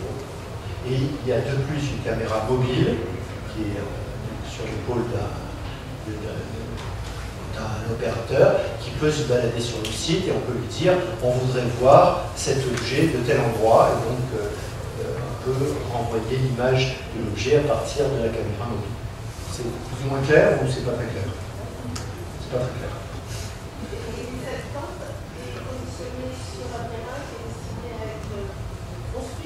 Voilà, alors là on est à Cergy-Pontoise sur un projet qui va être réalisé, que je vous montre un peu, je vais aller voir un peu plus loin. Donc le projet n'est pas important, mais, disons que c'est une ancienne caserne sur laquelle la ville de Pontoise, de Cergy plutôt, a l'intention de construire un certain nombre de centaines de logements et les urbanistes nous disent nous aimerions tester la densité acceptable par un panel d'habitants, d'utilisateurs qu'on va vous proposer. Donc on a une cinquantaine de personnes, on les accueille 10 par 10 pour venir travailler sur la table en question, sous la table. Pour l'instant, c'est à peu près clair? Donc, ce que l'on fait, c'est individuellement ou par petits groupes, on rencontre avant les gens qui vont participer au travail et on les fait parler. Et donc on discute avec eux, on leur donne auparavant un certain nombre de choses que les anthropologues appellent des cultural probes. En anglais, ça n'a pas de traduction française, donc je ne peux pas le traduire, mais ce sont des objets un peu provocants qui vont leur permettre de discuter sur le projet. Pas sur le projet, sur leur vision du site et du projet, et ils vont dire des choses que nous, étrangers, ne connaissons pas. Ils vont dire, je ne sais pas, n'importe quoi, tous les matins, il y a un renard qui part de là et qui va là. Ou ils vont dire, ce qui est important pour nous, c'est ce chemin qui mène de là à là. Donc on va les faire parler de façon à identifier, non pas tellement des thématiques ni leur vision, parce que c'est pas ça qui m'intéresse, mais plutôt les objets sur lesquels on va pouvoir discuter. Quels sont les bons sujets de discussion. Donc on relève, et puis on les fait travailler sur des espèces de montages, des choses comme ça, qui n'ont rien à voir avec le projet, mais qui sont leur vision, une espèce d'impression du désir, etc. Le jour J, on reçoit sous la tente 10 personnes, parce qu'on ne peut pas travailler à plus de 10 autour de la table, même 10 c'est beaucoup, 7-8 personnes, et on a reproduit dans la base de données un certain nombre d'objets ou de concepts qui ressortent des discussions qu'on a eues avec les gens auparavant. Bon, il y a des arbres, il y a des maisons, il y a des gens, il y a des poules, il y a des cascades, il y a des fontaines, tout ce qui peut faire, et tout ça étant noyé dans des objets plus standards, plus banals, que l'on a mis aussi. Et on leur propose, on leur donne, ces objets sont dans la base de données, mais on leur donne sur des cartes imprimées, et ils ont le droit de jouer avec, de les choisir, de les sélectionner, ils en discutent. C'est un premier jeu qui consiste à dire quel va être. Voilà, on voit, ils en ont déjà sélectionné un certain nombre, et puis on leur a dit qu'il y en a beaucoup trop, il faut pas travailler tout ça. Donc ils sont en train de discuter ensemble, savoir qu'est-ce qu'ils vont garder, sur quoi ils vont travailler. Donc vous voyez, ils sont une toute petite dizaine, et ils sont en train donc de discuter sur la question. Ils vont sur la table. Ces objets qu'ils ont sélectionnés, ils vont les relier, vous les voyez sur l'écran qui est en tête de table, ils peuvent les faire apparaître sur cet écran, et chaque fois qu'ils prennent un de ces objets, ils peuvent les relier ils disent, c'est l'objet que je vois là, donc c'est une tour, c'est un arbre, c'est un chemin, c'est ceci et cela, et ils commencent à dessiner des choses, et, en discutant, et comme vous voyez, les objets sont extrêmement simples, voire simplistes, voire régressifs, hein, c'est des cubes comme on avait quand on était petit. Pourquoi ils sont colorés? Non seulement parce que c'est régressif et ça rappelle l'enfance, mais aussi parce que la caméra permet d'identifier les objets simples et colorés. Donc chaque fois que vous voyez le personnage qui est à droite est en train de poser un objet sur la table, et aussitôt tous les gens qui sont sous la table regardent sur l'écran ce que cet objet va donner sur le site. Alors ce sont des objets qui ne font pas le projet, ce sont des objets qui vont permettre de construire des choses de ce genre, mais qui vont être des représentations en quelque sorte de la vision que ces gens vont partager. Et donc on voit petit à petit ces choses se complexifient. Alors je ne vais pas entrer dans la technique du projet, mais évidemment, on ne peut pas mettre beaucoup d'objets, donc il y a un moment où on fige, on repart à zéro, on prend des acquis, on continue. C'est assez... mais c'est assez simple, en une demi-heure, les gens ont compris comment ça fonctionne. Ils oublient d'ailleurs la technique, ils oublient l'ordinateur pour jouer avec les cubes, et ils oublient même, je dirais, leur propre compétences spécifiques, parce qu'il y a des gens qui viennent un peu de tous les corps, et on s'est dit, bon, par exemple, un policier, on s'est dit qu'il doit faire la circulation, c'est sûr, et pas du tout. À force de jouer avec des cubes, ils oublient qu'ils sont policiers, qu'ils sont commerçants, et ils deviennent des gens qui jouent avec les trucs.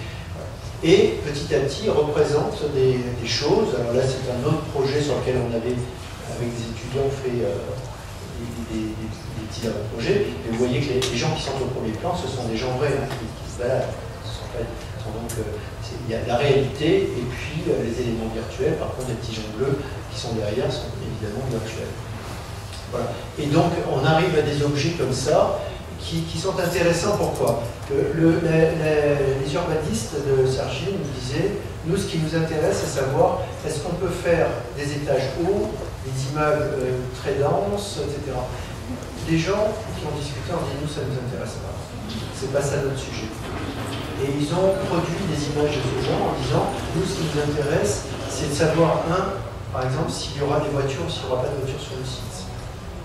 Deux, si les écoles seront à telle distance ou à telle autre des logements. Comment on ira de cet endroit-là au centre commercial qui n'est pas très loin, mais qui actuellement est inaccessible. Et ce sont ces choses-là qui sont ressorties à travers des images de ce genre-là, ou de celles-là, qui ne sont absolument pas des représentations du projet, où il n'y a aucune échelle, rien du tout. Par contre, ils parlent, ils disent des choses extrêmement intéressantes sur la vision collective. C'est un collage. Quand ils disent je voudrais avoir le tableau de Monet à gauche représentant Giverny, il est évident qu'ils ne veulent pas avoir le jardin de Giverny à ce moment-là. C'est l'état d'une négociation entre un certain nombre de gens qui étaient autour de la table et qui ont dit voilà l'image collective que l'on a. Et il s'avère que ce sont des indications extrêmement intéressantes pour les urbanistes. Voilà un exemple d'espace de densité créative que j'évoquais tout à l'heure, où là on a un outil qui visiblement a fonctionné, visiblement a donné des directives extrêmement intéressantes aux urbanistes, et avec des moyens qui sont finalement relativement simples et relativement faciles d'usage, même si à travers ce projet on a utilisé des technologies relativement sophistiquées, coûteuses, mais qui ne sont pas, à mon avis, totalement indispensables. Espace collaboratif, je ne sais pas si vous avez des questions sur ce projet, je le présente très rapidement parce que je n'ai pas le temps d'aller plus en détail, mais je peux par contre répondre à un certain nombre de vos questions, parce que c'est peut-être aller un peu trop vite. technique. Oui. Est-ce que le résultat n'est pas... est-ce que le résultat n'est pas moins intéressant, parce que vous nous avez montré là, les visuels, que le processus lui-même? Et comment est-ce que les urbanistes qui vont travailler sur ces projets-là ensuite capitalisent tout ce qui s'est échangé entre les gens à ce moment-là? Parce que l'image, voilà, les images que vous nous avez montrées, moi je ne saurais pas quoi en faire si on les donne comme ça. Donc quel était le niveau d'intégration des concepteurs au moment où tout ce brainstorming avait lieu et quelles méthodes sont possibles pour capitaliser tout ça au-delà de juste la mémoire humaine en fait? Absolument. C'est intéressant de répondre à votre question. Premièrement, il y avait à chaque round un représentant de l'agence urbanisme qui n'avait pas le droit de parler, sauf de répondre à des questions techniques du genre est-ce que c'est une route ou est-ce que c'est une clôture? Donc il était là pour observer, mais pas pour participer au débat. Deuxièmement, il y avait, tout était filmé et photographié, enregistré, et on remettait à l'agence d'urbanisme après les retranscriptions des débats. Troisièmement, les anthropologues, puisqu'il y avait, comme je vous l'ai dit, les anthropologues, faisaient une analyse permanente, non seulement de ce qui était dit, et donc ils reprenaient les points importants, mais ils accompagnaient ça, et pour eux c'était très important, et au début je n'ai pas compris l'importance que ça avait, de photographies qui montraient les gestes des gens qui discutaient. Et on s'est aperçu, après tout, moi je me suis aperçu parce que je suis complètement linéaire en la matière, je suis toujours d'ailleurs, en matière d'anthropologie, on s'est aperçu que le fait de filmer, de photographier le geste des gens parlant entre eux ou montrant était une indication très intéressante sur les échanges, les négociations Je vais vous donner un exemple. Une fois, on a eu une personne aveugle qui était en fait présentée par la mairie et on ne pouvait pas la refuser. On lui a dit mais ça a marché. Pour le don visuel, ça ne peut pas marcher. Elle a dit ça m'est égal, je veux participer. Alors, on a mis évidemment en braille un certain nombre de choses pour faire semblant d'aller comprendre. On se rendait compte que ce n'était pas à la hauteur de la tâche. Et elle est venue avec quelqu'un qui traduisait à sa façon ce qu'elle ne voyait pas. Et elle nous a dit des choses absolument fabuleuses sur sa vision de ce que disaient les autres et de ce qu'ils ne disaient pas. Et on en a tiré, nous, et on a transmis aux urbanistes des informations à travers cette personne qu'on n'aurait jamais pu imaginer avoir.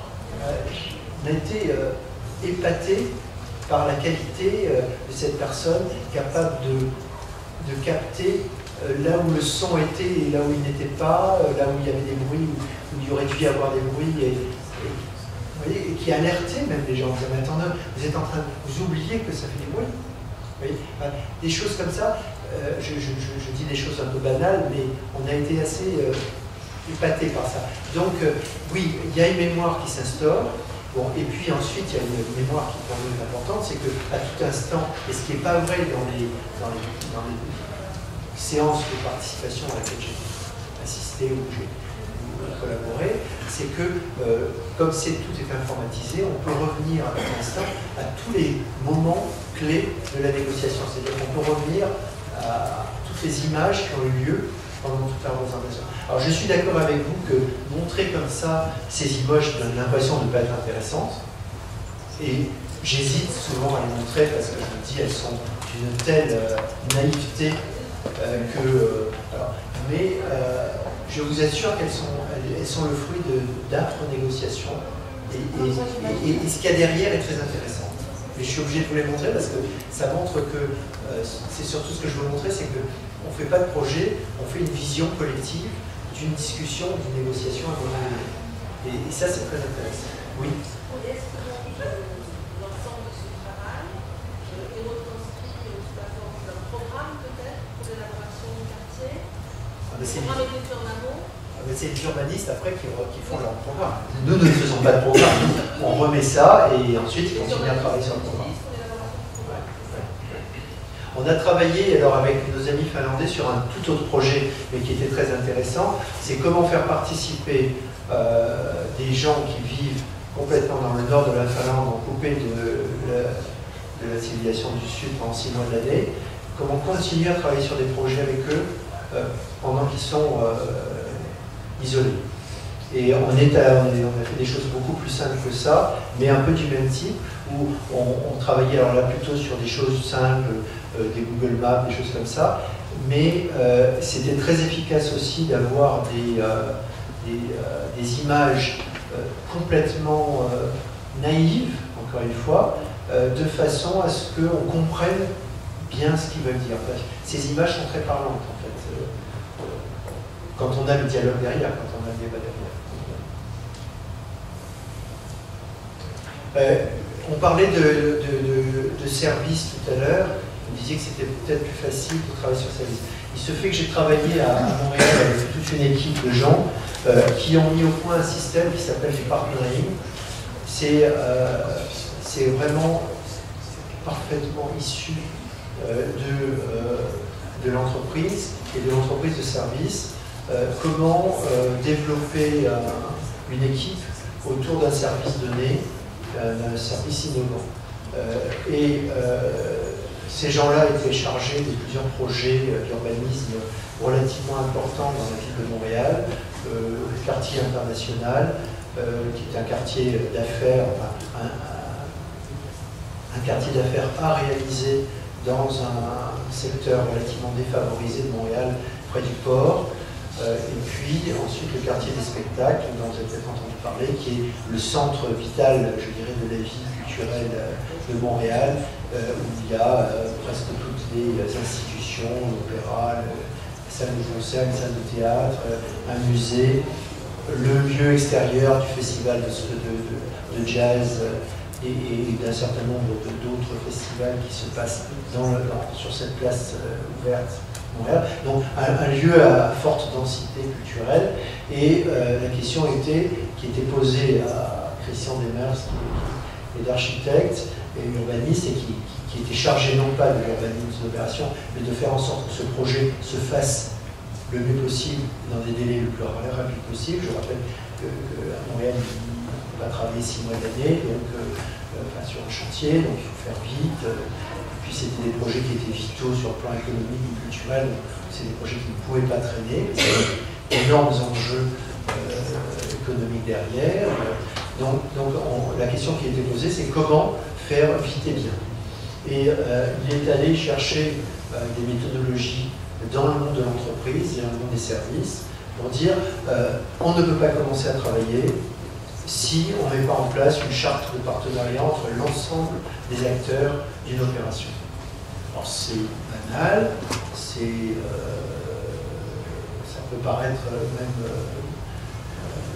naïf, mais ça nécessite, et lui l'expliquerait évidemment mieux que moi. Je vous renvoie à un de ses étudiants qui s'appelle David Ross, qui a fait son mémoire de master sur le sujet. Donc il y a une thèse de master qui est intéressante à lire sur le sujet. Et lui dit, Clément Demers, il a créé une société avec une dizaine de personnes, il dit, ce qui est important, c'est de fixer, non pas uniquement des objectifs, mais un partenariat dès le début. Alors comment fait-on un partenariat? Comment fait-on du partnering, pour utiliser sa terminologie? Il dit, on est en face de gens qui n'ont absolument pas les mêmes objectifs sur le projet, qui ont même des objectifs tellement divergents qu'on ne peut pas imaginer qu'ils vont travailler pendant 5 ans sur un même projet. Et donc, la première chose que je fais, c'est un peu comme dans la méthode précédente, je les rencontre individuellement l'un après l'autre. J'essaye de les former et essayer de sortir un peu leur volonté. Et ensuite, pendant 2 jours, je les mets tous ensemble dans un hôtel, ferme les portes, et pendant 2 jours, on débat et on négocie d'une charte de partenariat. Ça passe par les sites du site, des explications des grands objectifs d'urbanisme, politique, économique, etc. Puis ça passe par les groupes de travail, et l'objectif final de ces 2 journées, c'est à la fin de sortir avec une charte que tout le monde signe, qui est une charte qui consiste à dire on respecte les objectifs de l'opération, on accepte un certain nombre de contraintes qui sont inhérentes à l'opération, notamment les contraintes du délai, du coût, etc. Et on règle par le détail toutes les règles de bonne conduite que l'on va devoir aborder sur le projet. Et il dit, le fait de passer 2 à 3 journées au départ, avec l'ensemble des acteurs, à discuter de choses aussi triviales que ça, et alors évidemment ça s'accompagne de dîner, ça s'accompagne d'un esprit un peu festif, hein, c'est pas lourd, et bien lui est très convaincant en disant ces opérations se sont passées dans des délais extrêmement rapides, avec des difficultés relationnelles énormes, parce qu'on a mis en place ces chartes de partenariat dès le départ. C'est trop tard? Non, mais j'arrête dans la minute. Non, mais bon, après, donc ça me paraît intéressant. Je ne peux pas entrer de toute façon dans le détail de ça, mais l'idée, j'ai trouvé que l'idée d'une signature d'une charte de partenariat avant de demander de démarrer une opération, et qui peut aller vraiment dans des détails importants, à la fois à la limite de définir le niveau de politesse que l'on doit avoir lorsqu'on parle, lorsqu'on écrit à un autre partenaire.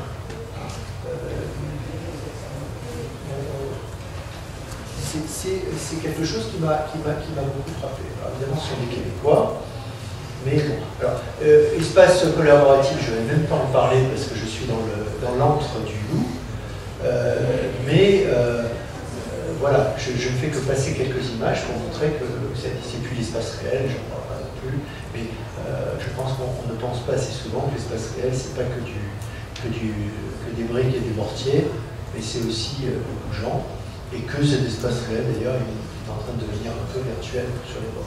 Et donc je finis avec cette image, dans laquelle je reprends mes 4 espaces de conception, et je dis simplement que le parcours de l'innovation, c'est de savoir passer de l'un à l'autre. Et là, il n'y a pas de règle.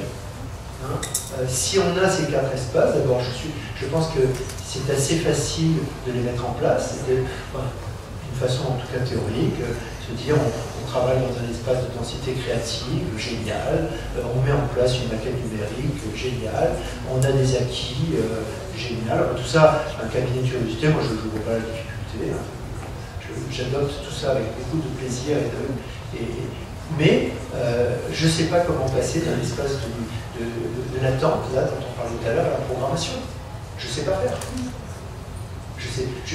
On n'a pas les bons outils pour ça. On a de la sueur et du coude et un peu d'imagination pour le faire. Mais c'est vrai qu'on manque aujourd'hui des outils intermédiaires qui permettent de passer de l'attente à une programmation virtuelle, sachant que l'attente, on pourrait revenir sous l'attente régulièrement tout au long du projet. Et que c'est ça qui serait intéressant. Hein, voilà. Et ça, aujourd'hui, moi je ne sais pas faire. Je dis qu'aujourd'hui, s'il y a un travail, alors peut-être que Daniel le sait, on pourra en discuter tout à l'heure, mais moi je ne sais pas faire. Passer d'un type de représentation de type créatif, comme celui attend, à un type maquette vive, pour faire très simple, moi je ne sais pas faire. Et je pense que c'est ça, ça me paraît un sujet. Là je retourne à Montréal pour travailler un peu là-dessus avec mes collègues, et je pense que ça c'est un vrai sujet de recherche aujourd'hui. Pour nous tous, hein, parce que ça peut alimenter une 50aine de doctorats facilement dans les 10 ans qui viennent. Voilà. Alors, les objets intermédiaires, patients, parce qu'en plus, ça, on est des spécialistes de l'objet intermédiaire. On sait faire des maquettes, on sait faire plein d'objets intermédiaires. Donc, on n'a qu'à puiser dans notre science pour le faire. Là, je prends un exemple d'objet intermédiaire fabuleux, une maquette grandeur nature, construite au milieu de Liège dans les années 2000, pour montrer qui représente le transept de la cathédrale qui a été démolie par les Allemands et les Anglais français pendant la Révolution française. Et les Français pendant la Révolution française, et qu'on a reconstruit virtuellement, si vous voulez, non pas pour reconstruire la cathédrale, mais pour montrer qu'on pourrait faire un bâtiment à cet endroit-là. Hein. Bon, voilà un mock-up exact qui représente à peu près la même idée. Et puis des artefacts interactifs, on sait les faire, on en a. Donc je pense que là on sait très bien faire. Je finis en disant qu'est-ce qu'on a appris nous là à travers ces différents projets, à différencier les espaces de conception. Moi je trouve que ça me parle, à élaborer des espaces de densité créative dans des différents domaines et à voir comment on peut partager des visions collectives. Ça me parle. Établir des partenariats entre les parties prenantes, oui.